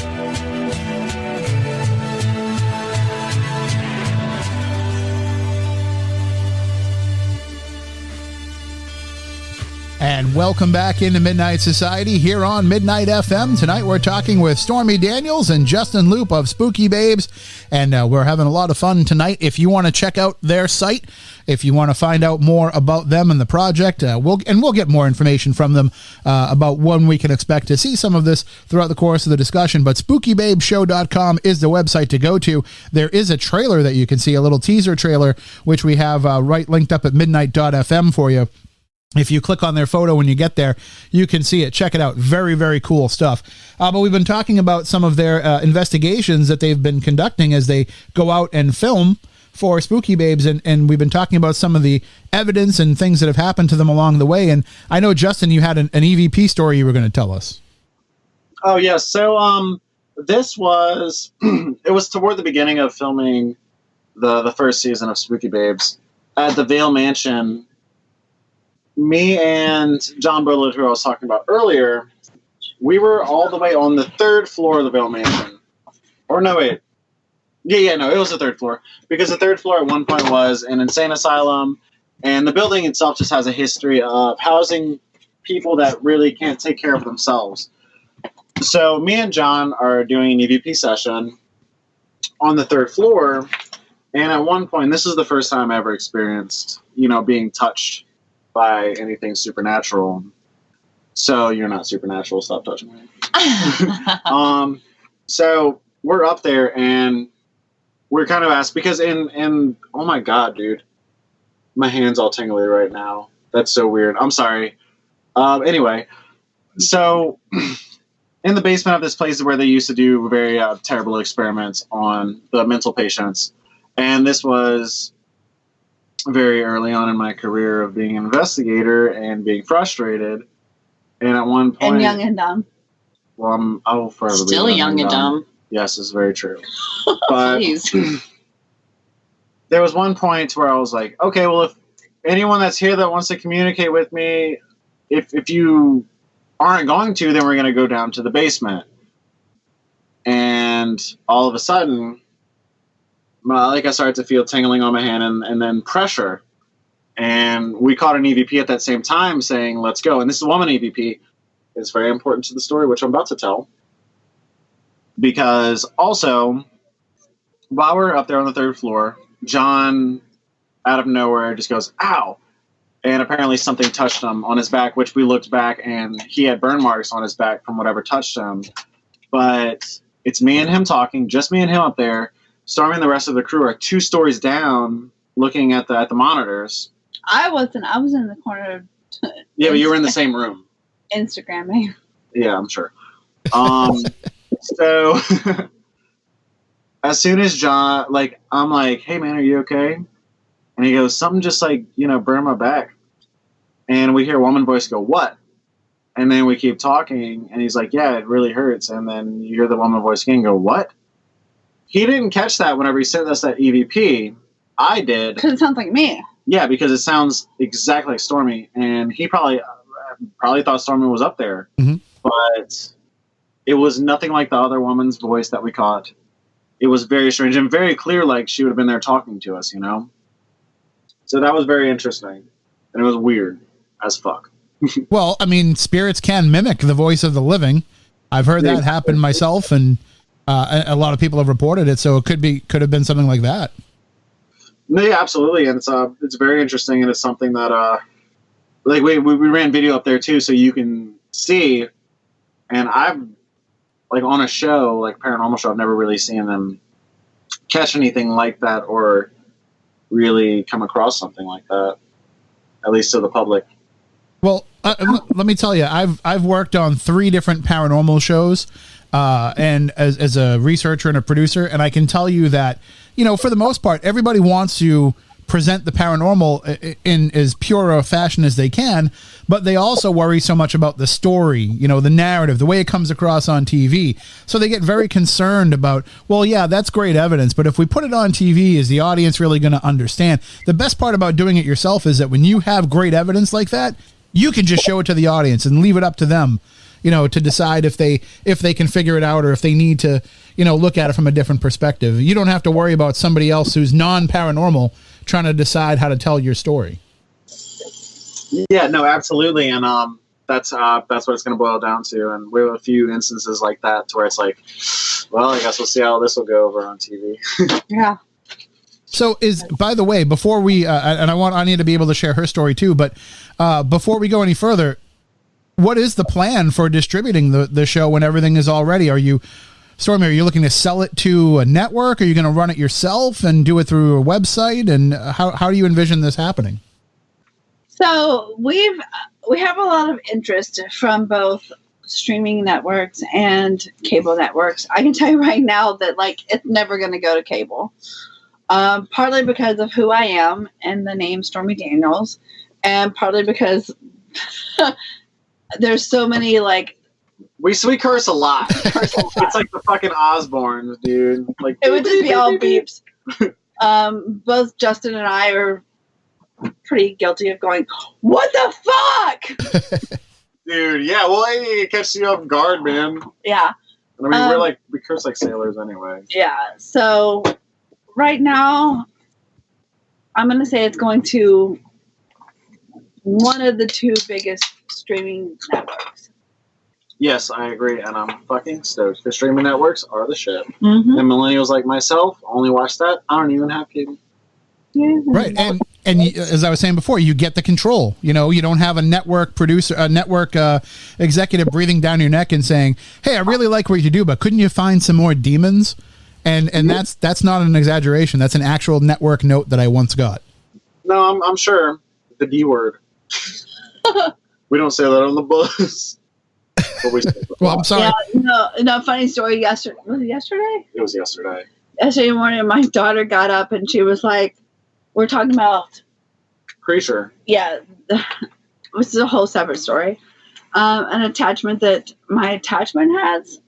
Yep, the attachment of your attachment. Yeah. So we're talking about something about Susan had picked up something, and my daughter goes, "Don't talk to that. It's a fucking demon." I was like, "Whoa, we don't say the D word on the bus." And Jessica goes, "Are we just going to completely overlook the fact that your 10-year-old daughter just said fucking?" And I was like, in this case, yes. Well, yeah. When you're dealing with a demon, what else can you say? I mean, that's true.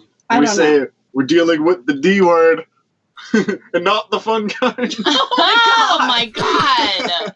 Please. Sorry. Anyway. Anja's here. yes, and she has a story she wants to share with us. Yeah, here, let me introduce Anja. Ooh. Yes. So you can see Anja. That's Anja. Hello. Anja. Hello, Hi. How are you? doing Yeah, well. let's Doing switch well. to How the- about yourself? So I'm You just flew in. I did. I just flew in from home. So I'm still trying to figure out the ins and out of what I can and cannot say legally. But it seems like I'm here to talk a little bit about the very strange things that have happened to me while I was on tour with Stormy and Justin and everyone else. So I guess I'll go into that.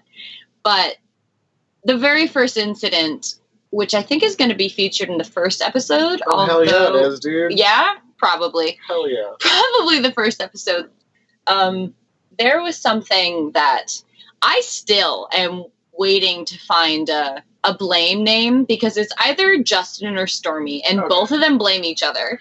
But either way, someone's going to get their ass beat. You know what I mean? So I don't know how much I'm actually allowed to say. I'll start it off because Okay, it starts from where we were and then you come in with Okay. yours. So we are at this brewery in Georgia. Savannah, Georgia? Mm-hmm. Maybe. Yeah, Savannah, Georgia. I think I might know a few there. Yeah. Oh, my Lanta. Yeah, right. And this place, we were kind of being experimental, and there was one point where it was just Experimental, that's a word. okay. Yes, it was Please. It was a bad experiment. Yeah, it was a bad decision is what it was. Okay. It was, anyway, so we are me and Stormy on the second floor, and there was this entity that was appearing to me as a child. Because children and entity love me for some reason. Yes, they do love Justin. It's ridiculous. I don't even like real kids. They don't even like children. But we are investigating, and there's a childlike entity that brought me to the second floor. And at this point, Stormy and I were kind of getting a feel for what was in this area. And she picked up on something that was very dark that's actually been following her for a while. Nothing to do with the location. And the thing is, like, it wouldn't really mess, like, I don't know, it was kind of being cowardice. So I was like, well, if you're going to mess with Stormy, then you better mess with me. It was you? Stop. It was you? Stop. Hold up. Oh my God. So, with that being said, I was trying to provoke it. Like, I was kind of pissed because you're going to fuck with my friends. So, I feel like collateral, Anja was the collateral because she's the closest person to me besides Stormy on the tour, and someone that really gets me and really upset me if they hurt me, but I don't give a fuck. Oh my God. No, I'm joking. I was very upset. Okay, please. And then what happened outside, because everyone else was outside. All right. So this is news to me that it was actually Justin, because Justin had been blaming Stormy. Stormy had been blaming Justin. I didn't know who to believe. But long story short, they invited someone to cause physical harm. Not on purpose. Okay, please. I don't want to hear it.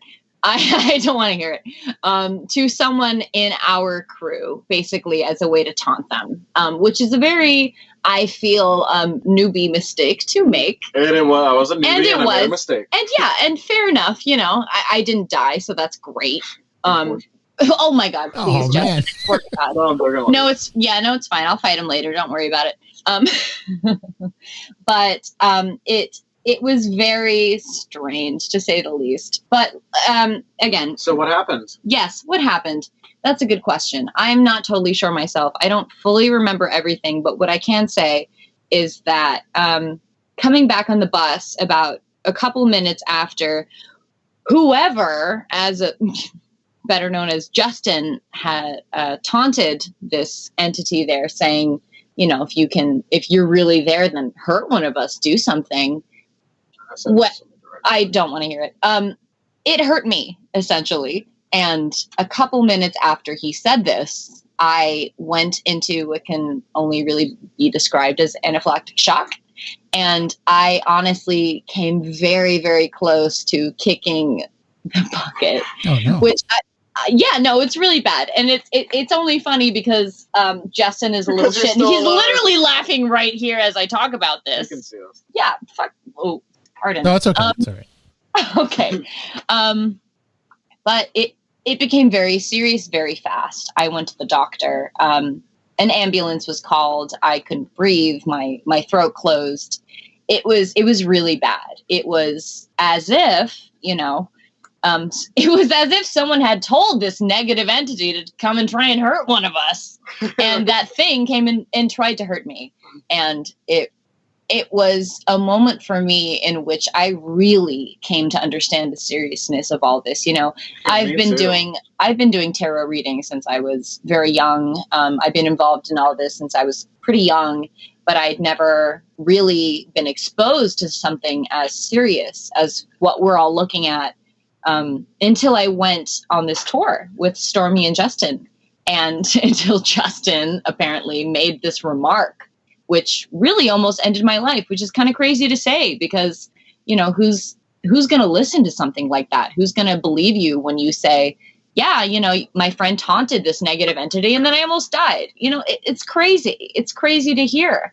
But at the same time, it's the truth. And we have the footage, we have the evidence, and there was no evidence of anything else that happened to me except this extremely awful thing that was there and then attached itself to me. And it took a whole lot, and I can't go too into detail about it, but I can say that it will be shown on the show and you can see it if you watch, but it was a bit of a mind fuck in many ways. It changed my reality of what I believe to be true, but more so, it changed my reality of what I thought fucking Justin would be, calling my ass out, saying, if you're going to go and volunteer someone to be hurt, volunteer yourself. I did volunteer myself, but I'm too powerful. Oh, honestly, Justin, I swear to God. No. So yes, long story short, summarizing all this, Justin invited something to hurt one of us, and it came after moi. And do you have any idea, any feeling as to why it might have chosen you? yes, I'm personally, I mean, this is a very personal note, but I'm someone who I'm very empathetic, and that's something I've learned to not just be a strength, but also a weakness, and something that has been a problem for me moving forward from this moment of, okay, there's not only good things in this world, but there's also bad. And if you invite those bad things, they will come.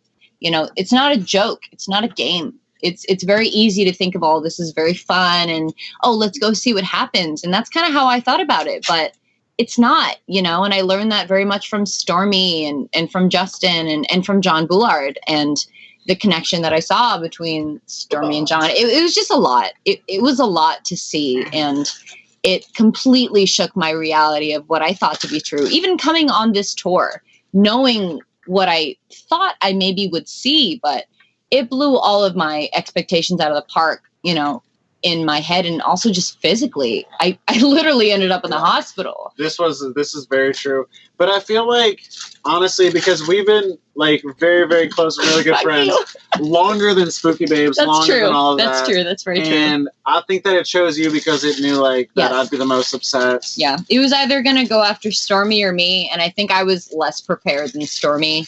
Yeah, you had no idea. Yeah, I had no. Yeah, thank you. That was the first apology I've heard out of his mouth, by the way. This is the first time he's acknowledged it. This is what we do here, Anya. We heal. We bring people together and we heal. Yeah, exactly. And you could go back and you could listen to this, and I can apologize to you a million times. All right, well, you could have apologized like 3 months ago, so spare me. I'm sorry. That's my homie, I love that dumb bitch. But no, it was definitely an experience, and it's truly, it can't really be spoken into words, that sort of feeling that when you realize all of this isn't actually a joke, it isn't actually just for fun and games, it's something that can actually hurt you, it's something that can be serious, it's something that can affect how you live.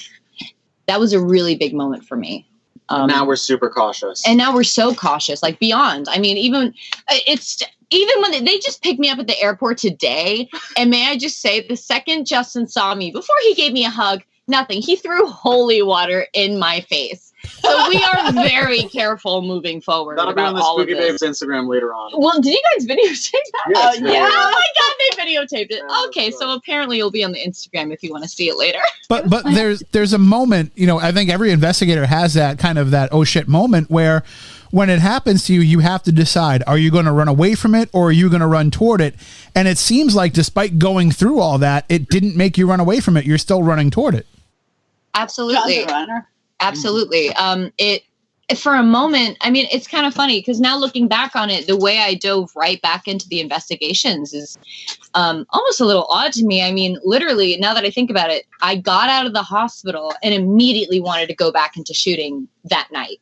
And Stormy wouldn't let me because she's a rational human being and was like, are you fucking kidding me? No, of course you're not going back into another location tonight.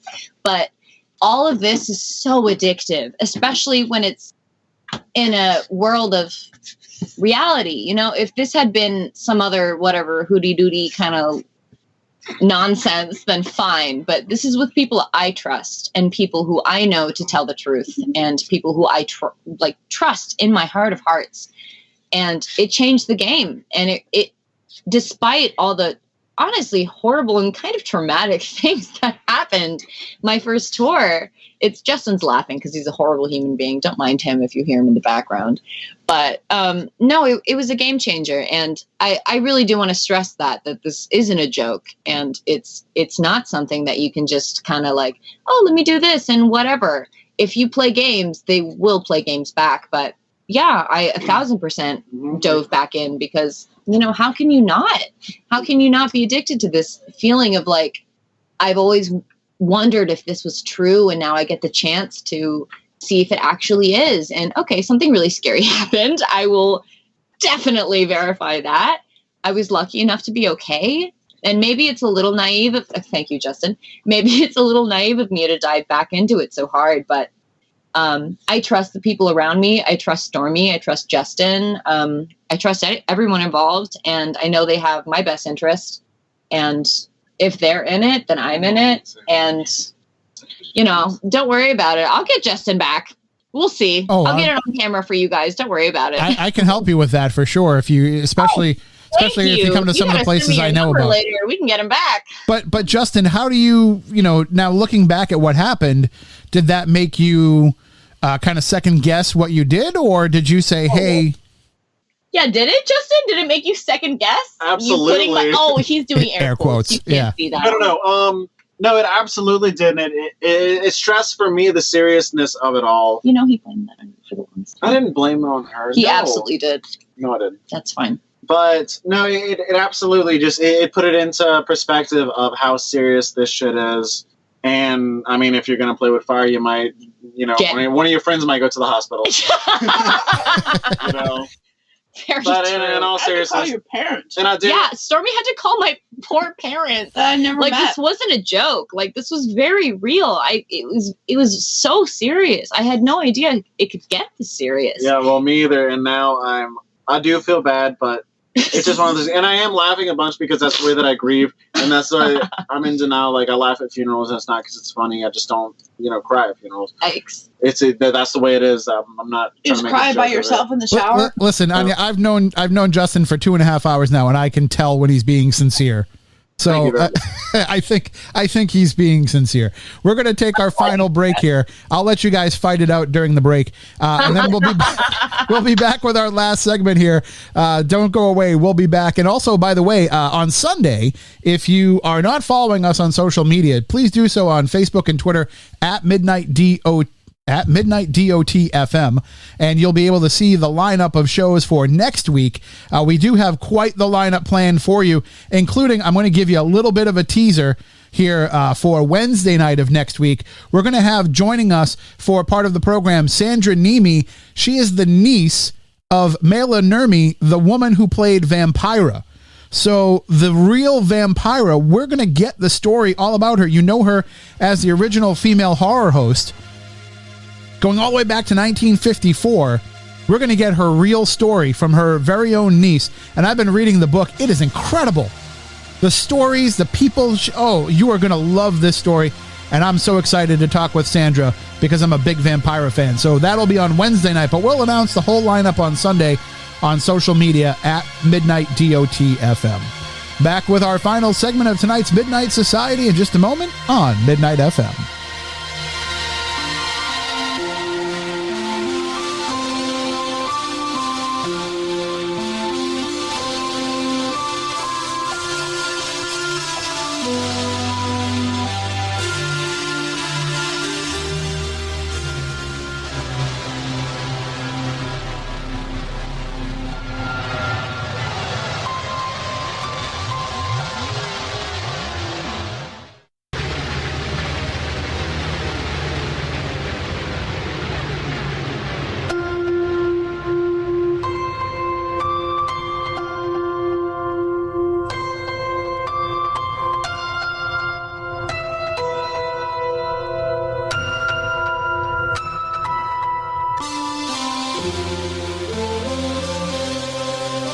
You're listening to Midnight Society with Tim Weisberg on Midnight FM.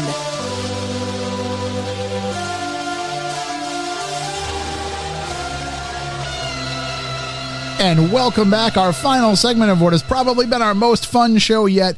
We are talking tonight with Stormy Daniels, Justin Loupe of Spooky Babes. We also have, I saw Susan the Haunted Doll appearing on camera. I think Stormy might be possessed right now. She is, it looks like she's attacking Justin. I'm a little bit worried for his safety, but then again, after that last story, he's probably getting what he deserved.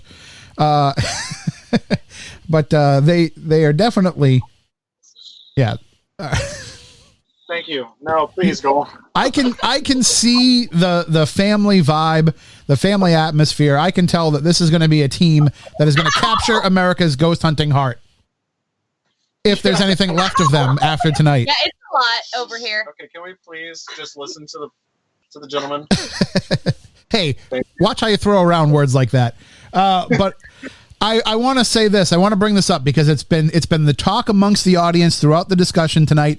I have been getting text messages from people that we both know about it. I have been getting messages from people and seeing comments online. You have a nice section of merchandise up on SpookyBabesShow.com where people can purchase, sweatshirts and T-shirts and things like that. But they want to know, when is the Shut Up Justin branded gear coming? Well, oh my God, dude. Oh my God. So- Dave, shut up, Dave. So there's this thing, called Shut Up Dave, and he tried to get his own merch line going, but it failed. And Miserably. dude, if we get a Shut Up Justin one though, oh my God. I'm pretty sure our audience would be jumping all over ordering that. It's become the catchphrase of the night. It has to have my face on it though, looking like Robert Smith or something, with Not a the big hair. blowfish. Not the blowfish, just Dave. But no, I mean, whatever will make us money. You know what I mean? Slut. It's an expensive thing. Going out there and doing this, as Stormy was saying before, it's not cheap. No, you gotta make some money, babe. Especially when you're going to places that hey, you can come in with the names that you guys have, but still these locations, they have a fee for renting them out, and it's going to cost money. So getting to even spend a night in those places is for all intents and purposes, you've got to, play to pay. Pay to play is what I was trying to say. It's not like these places are just opening their doors to anybody that wants to investigate and saying, "Hey, come on in." It's a business for them. So and it keeps a lot of these places alive. Now, we were talking about some of the places that you've gone to. We talked a bit about the Lizzie Borden house, but I know that you had the chance to go to the Myrtles Plantation. Yeah, we didn't film there though. So the Myrtle Plantation that's the first place we went. Right? The Myrtles Plantation was one of the first places we It's the first one. discreetly investigated. Was it before Sally House? Yeah. Oh no, yeah, you're right. Yeah. No, Myrtles we haven't. There's no. It's not going to be on the show or anything, but that was one of the first places to where we kind of gotten in tune with stuff. Yeah, dude. Wow, I forgot about that. But that's one of those places where, they've never really verified the story of Chloe the slave. Everybody tells the story, they encounter her spirit, they see her in the mirror, all of that. But the story itself might actually just be a legend. That's something that you've got to take into account on some of these investigations, that you could just as much be investigating the legend as you are the true history, because legends can come true if enough people believe in them. Yeah, no, absolutely right. Slenderman. Yeah. Oh my God. We were just talking about that. Yeah, we were watching a show on the case with the little girls the other day, and we were talking about the manifestation of, places that, or things that maybe didn't exist, but you put so much energy toward it. It's Like all Jesus. Santa Claus. Wow, really? Yeah. Anyway, that's kind of, I think a lot of the ghosts that we encounter in these places could very well be things that people are creating with their own minds. That they're, Are you judging my child sandwich? What is that? Did you make a sandwich out of the heels of the bread? That's the best part. Don't judge my baby sandwich. I'm not. That's so underappreciated. I'm so glad that somebody's using the heel. Wait, hang on. You gave him the good part of the bread? It was the last bit. I'm the loved child. No, you asked me to make you a sandwich to prove. There's a lot going on here. I grew up in a house with five kids. I learned to appreciate the heel of the bread. That's why I'm remarking that. Anyway, so yes, Myrtle's Plantation. It is very interesting, and the history of it really isn't that known. So it's one of those places that's more legend driven, which I'm still interested in, but it's better to have those facts and those death certificates. Well, you said that you research the locations before you go there, and it is, you can fall down that rabbit hole of not being sure what is actual history and what is just stuff that's being reported because it's what investigators have added into the story over the years. Oh yeah, no, absolutely. And it's one of those things too that investigators will add in because it's stories that people know, and it's something that it's ear candy or right. Whatever. Yeah, like the Lizzie Borden house, we always hear stories about the inappropriate relationship between Andrew Borden and Lizzie, and the the abortions that supposedly happen and all of that, and none of that is verified, but it's stuff that's come through from investigators and psychics, and it's become part of the story. Yeah, no, absolutely. I could say that we picked up a lot of stuff at the Lizzie Borden house, but that was not one of the things. Well, so, and I never actually really heard about that until recently, investigating it. I mean, I've said this before on the program, but just so you guys know, it was something that was never really proven. But then a friend of mine who is a Borden researcher, she encountered some family letters that, because she collects Borden memorabilia. And in those family letters, there was actually references from the extended members of the family to that inappropriate relationship. So there was a little bit of a verification there, although they talked about it kind of in coded language. If you know the story, you kind of know what it was that they were alluding to, so it does give it some bit of truth. Right, no, totally, and that's very interesting to think about. Now, actually, I might go deeper down that rabbit hole to check that out because I am intrigued. Yeah, I'm trying to stretch a little bit for you, Justin, so that you can eat your sandwich. No, don't at all, because I can do this. I can multitask. What kind of sandwich is it? I don't know. There's a lot of cheese and mayo. That's all I know. All right. Yeah, because you don't want to eat peanut butter and jelly when you're doing an interview. I learned that the hard way. So now, I would like to say for the record that Justin has mayo all over the pants he's wearing. No, that's foundation. Which are mine.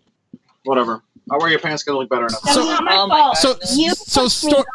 Stormy, I'm going to ask you this question because this question's come up from the audience, and Justin can finish the sandwich while I ask you. They want to know how the two of you first came to meet. Oh, I love this story. Shut up, Anja. It's Nobody the likes best. you. Everyone loves me. No, I love you, Anja. Thank you. Whatever. So anyway, Storm, how do we meet? No, you tell the story. Come Come on, girl. No, I always your tell the mouth full, story. Justin.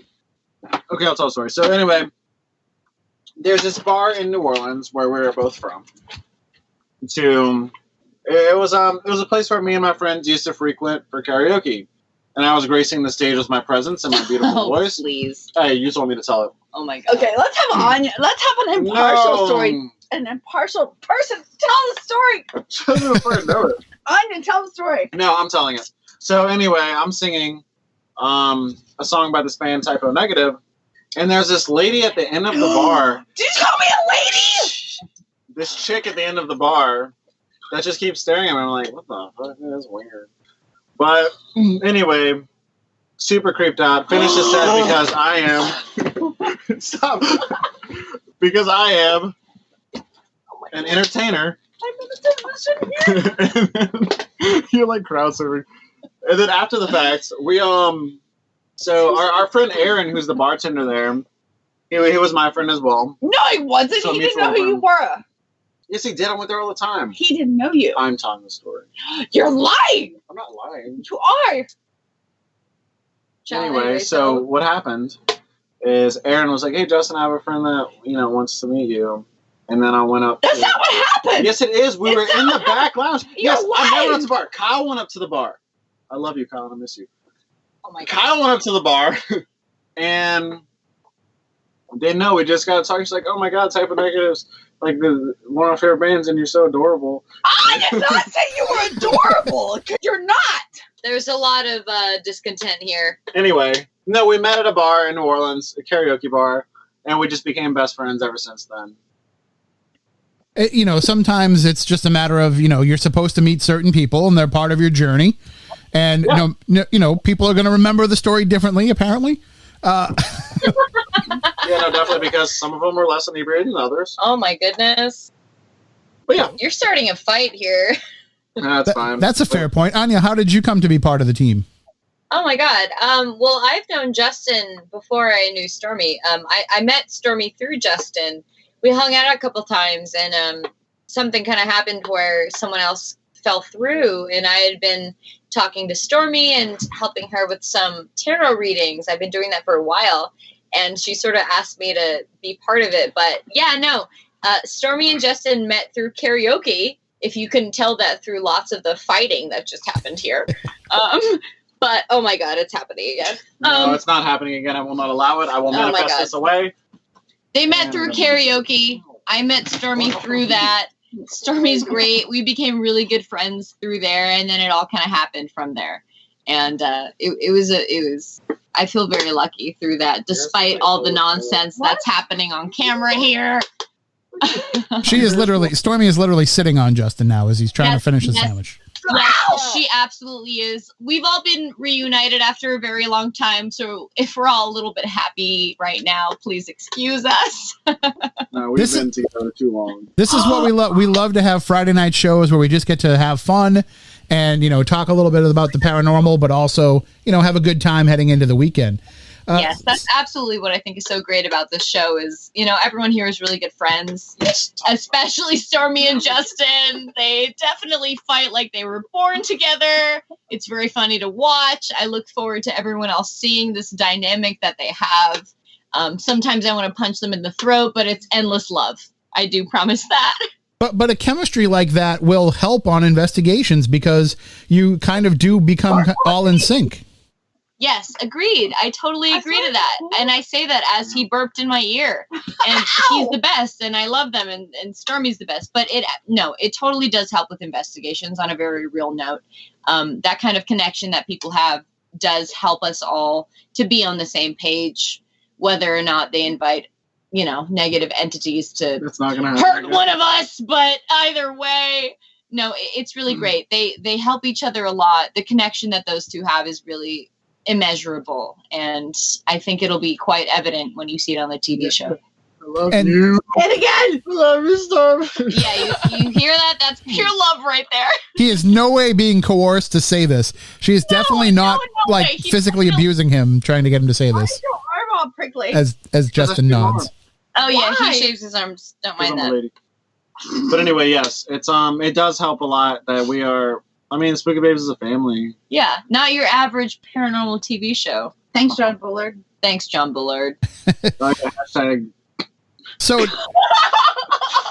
now, as you go further with your investigations, do you feel that there is, is there something palpable happening from investigation to investigation as you're working together? Can you feel, whatever it might be, your power against the spiritual world, or, letting more of this happen? Is there a dynamic and a shift that's changing from investigation to investigation? No, I do feel that for sure. I think it's more like with your healing stuff through me.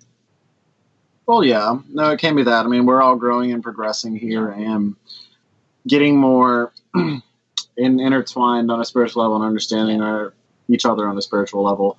So that definitely helps whenever it's like people feel different intuitions in a place or different, feelings or. Yeah.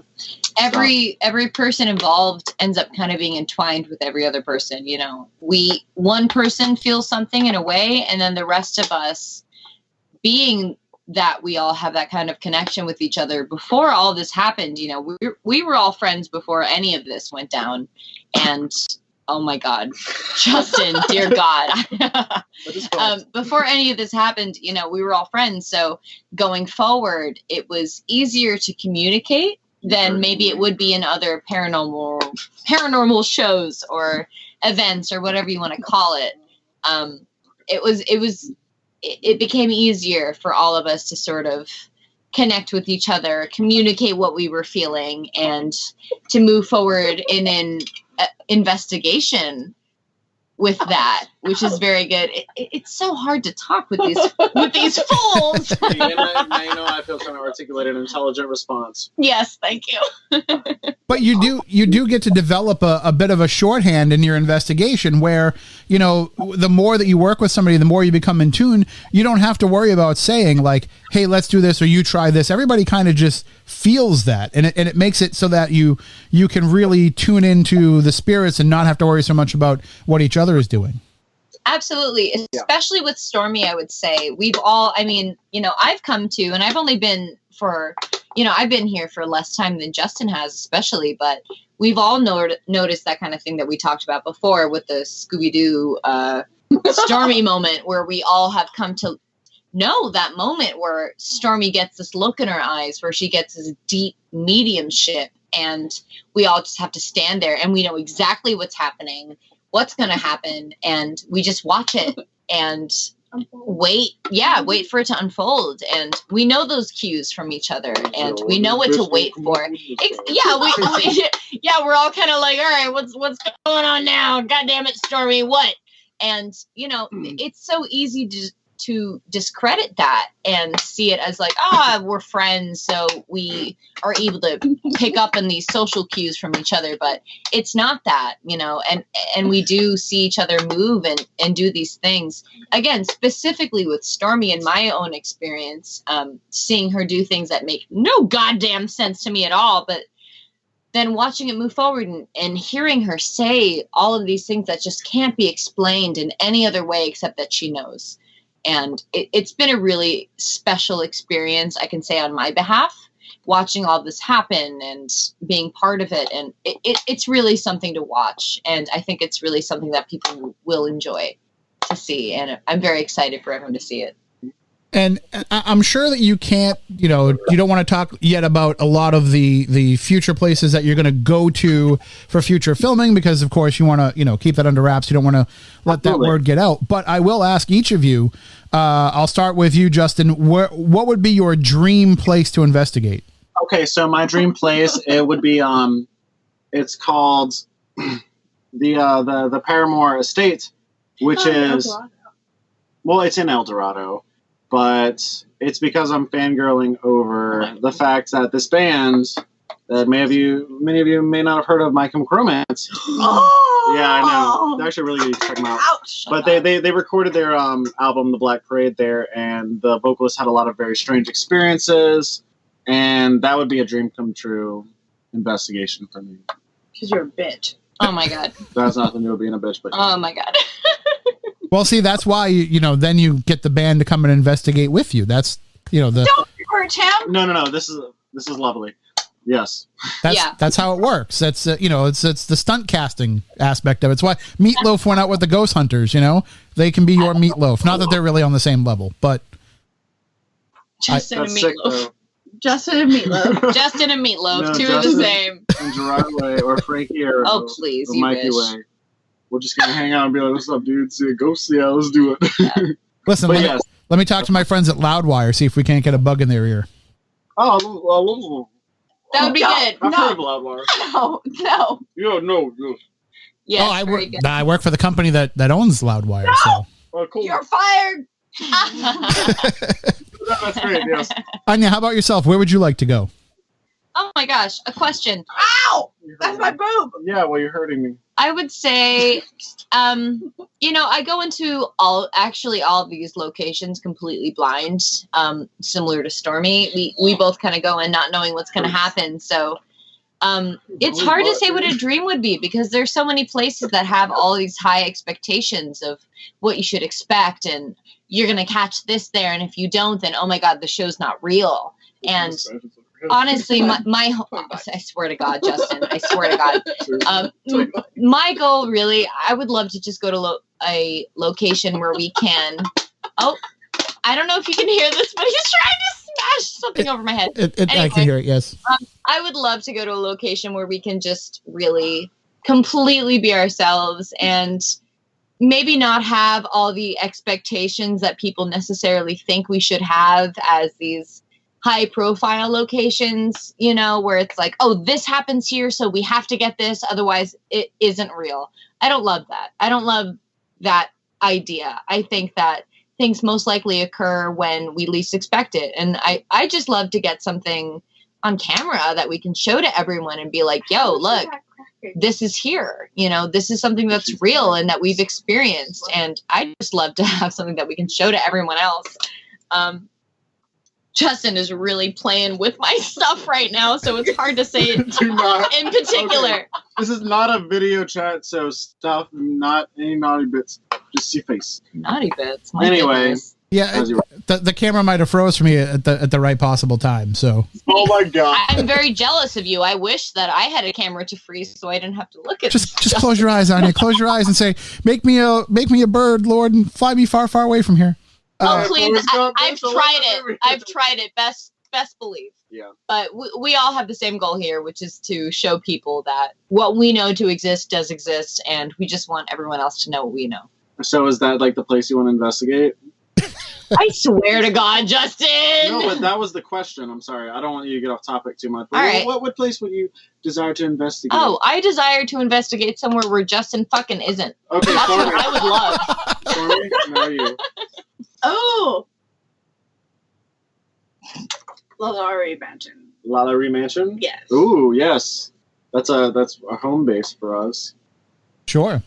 Yeah. I mean, I'll tell you where I'd like to investigate. I don't know if it'll ever happen, but it's my dream to get into the Amityville house. Ooh. That sucks too because the Amityville house, they remodeled it and now like it's a private residence. Like a family does live there, so it's Yep. Less fun. a little tricky. Less I know fun. that'd be sick though. Yep. Every time it goes up for sale, I talk to everybody that I know that might have, an extra $1 million laying around. And I say, hey, like you don't even have to buy it. Just let them think that you might buy it and let you go in and take a tour and have me come along with you. But, it never seems to work. Yeah, that would be very sick though. I've thought about that a bunch too. And it's very unfortunate that it's a private residence. Yeah, it's the case that's always kind of followed me around. And, I've always kind of had weird connections to it. So I'm hoping to get in there someday. By the way, before we run out of time, Stormy, I want to ask you, because you had a chance to work recently with a good friend of mine on the film Axe to Grind. You worked with my friend Rachel Hoffman. Oh, yes! Yeah, that's our girl. Yeah. Rachel's the shit. She when she started her paranormal expeditions group, way back in whatever it was, 2007, 2008, she actually came on my Spooky South Coast show. We were her first ever interview. And now look at her. She's in movies with Stormy Daniels. So No, she's great. She's going to be And in- Little Wolf. Shut up, Justin. Please. She only talks to you to get to me. Whatever. Period. Upset. No, Rachel's great. She she gave me actually a freakishly accurate reading about me Yeah? and John. Yeah. Really? Oh, I didn't had even no know that. idea. You were in the room. She was giving me a butt massage. Oh, that sounds like Rachel. she was Yeah. acting too? that's Yeah. like 90% of spooky babes. Just lots of massages in place it maybe shouldn't be, and then also ghosts. That's not true. I'm ticklish. I don't like massages. Don't Anyway, touch me. so yes, no, I'm with Rachel's the Justin. shit. She's one of the lead actresses in the movie. Yeah. And she gave me a butt massage, and she read for me, and she's going to be on. So we have a couple of pickup dates for that movie in Oklahoma, and she's actually going to be on a Spooky Babes episode with me and Justin So, when we investigate the Broken Bow Asylum. Nice. Yeah. Well, next time I see her, I'm going to have to say, listen, Stormy said you have to give me a butt massage. Hot's good. Yes. Hot is always a good thing. oh my god. You'd love whatever. her. I No, Rachel's so sweet. She has nice boobs. Oh my god, dude. But Love she has that. a nice personality too, and she's a fucking sweetheart. She is. Oh, we yeah, haven't had her on this show yet, but we will. She's definitely one of the most intriguing people to talk to. I remember, when we had her on for the first time, and I said, this is a person that just is looking at things from a different perspective. And throughout her paranormal career, she's always done things differently than everybody else. And she's had to, like you, Stormy, she's had to fight with a lot of, perceptions about her, but she's fought through it. And she is just one of the most positive, brightest people that I know. That's true. She was talking about She's talking about more of the healing aspects and like Right. what I love and what kind of piqued my interest is like going and helping spirits that are trapped or just very traumatizing experiences. yeah, she got that led really to deep death. into the psychological stuff about murderers and stuff. Yeah. And I was like, oh my god, you're hurting my brain. You're too smart for me. So And then I was like, yes, please, more. Yes. yeah, From no. what I've understood, Spooky Babes is not just about finding the truth in all of these places. It's also about healing, which I Yes. think makes it different from many, shows about ghosts or whatever that you may see, which I think is really special. It's also about the healing, and it's also about what to do in these situations, not just, oh, do they exist? Because that's fun and everything, but it's, a lot more is what do real people do? What do you do when you're in these situations? How do you fix it? And I think that's really special about something that we do with this show. And that's been really big for Justin in particular. I know that he's really explored his own gifts and his own ability to help people. And I think that's a big part of this. It's not just, the ghosts, it's also what can all of us do as individuals to help each other as human beings, not to get all woo-woo, peace, love, all that nonsense. Absolutely. Well, I know that you said, Stormy, that it's you're still working on where it's gonna actually run, where it might be streamed or air. Or now, do you have any kind of idea of a timeline of at least when people can start to see a little bit more than just the teaser trailer that's out there? It better be this year, because otherwise we're all going to starve to death. No, we're actually, so right now we are on, not like a paranormal tour to say, but right now we're kind of trying to make, ends meet and just going out there. We do have a lot of merchandise, which you can find on our social media, which can help. Let's not lie. They all just watched my 10-year-old daughter make us sandwiches on the cheap bread. On the cheap bread, and I had foundation in mine. That's true. But yeah, no, I'm hungry. We are pushing for this year to have it out and about, but it does help a lot. I was going to say, I noticed that you did some events back in October. Are there plans to do more in the future? Oh yeah. Yes. Obviously, COVID's a thing. Anyway, I think the next event that we have that you can buy tickets for, it's not online yet, but it's my birthday weekend. Ooh. Yeah. Well, besides Spellbound, which is in New Orleans. Oh, yeah, that's yours. February 12th, she's doing an event where she's doing readings and stuff. And my acoustic band's playing a show the next night, but I'm But yeah, no, so the next event after that would be is the weekend, I think it's the 19th and 20th, and it's at the Nazareth Hotel in Mineral Wells, Texas. And I'm sure they'll have tickets up soon, and you can come investigate with me and Justin and celebrate my birthday. Woo! All right. Well, we will certainly make sure that we keep letting people know about that. And when you can come back out to the East Coast here, we'll get you into some places here where you can hold some cool events. Because I know some secret gems out here that that not enough people have had the chance to check out. So, ooh, yes. Yeah, we'll definitely be in touch. I want to thank you all for joining us. This has been so much fun. Probably my favorite episode, and I think that once Spooky Babes comes out, we'll have to have you come back on and help us plug it a little bit more. Ow! Absolutely. Yes, that would be amazing. If you all make it, if you don't kill each other tonight. Oh, that's every night. Yeah, good luck with that one. We'll try our best. As long as I don't have to worry. I mean, all you kids are going to be okay. Please worry. No. Yeah, please. Sure. Everything's fine. I'm going to pee everywhere if you don't stop tickling me. Oh, my God. Okay, anyway. I'm so sorry. Yes, thank you very much for having us. It was a lot of fun. All right, take care, and good luck with everything. We'll talk soon.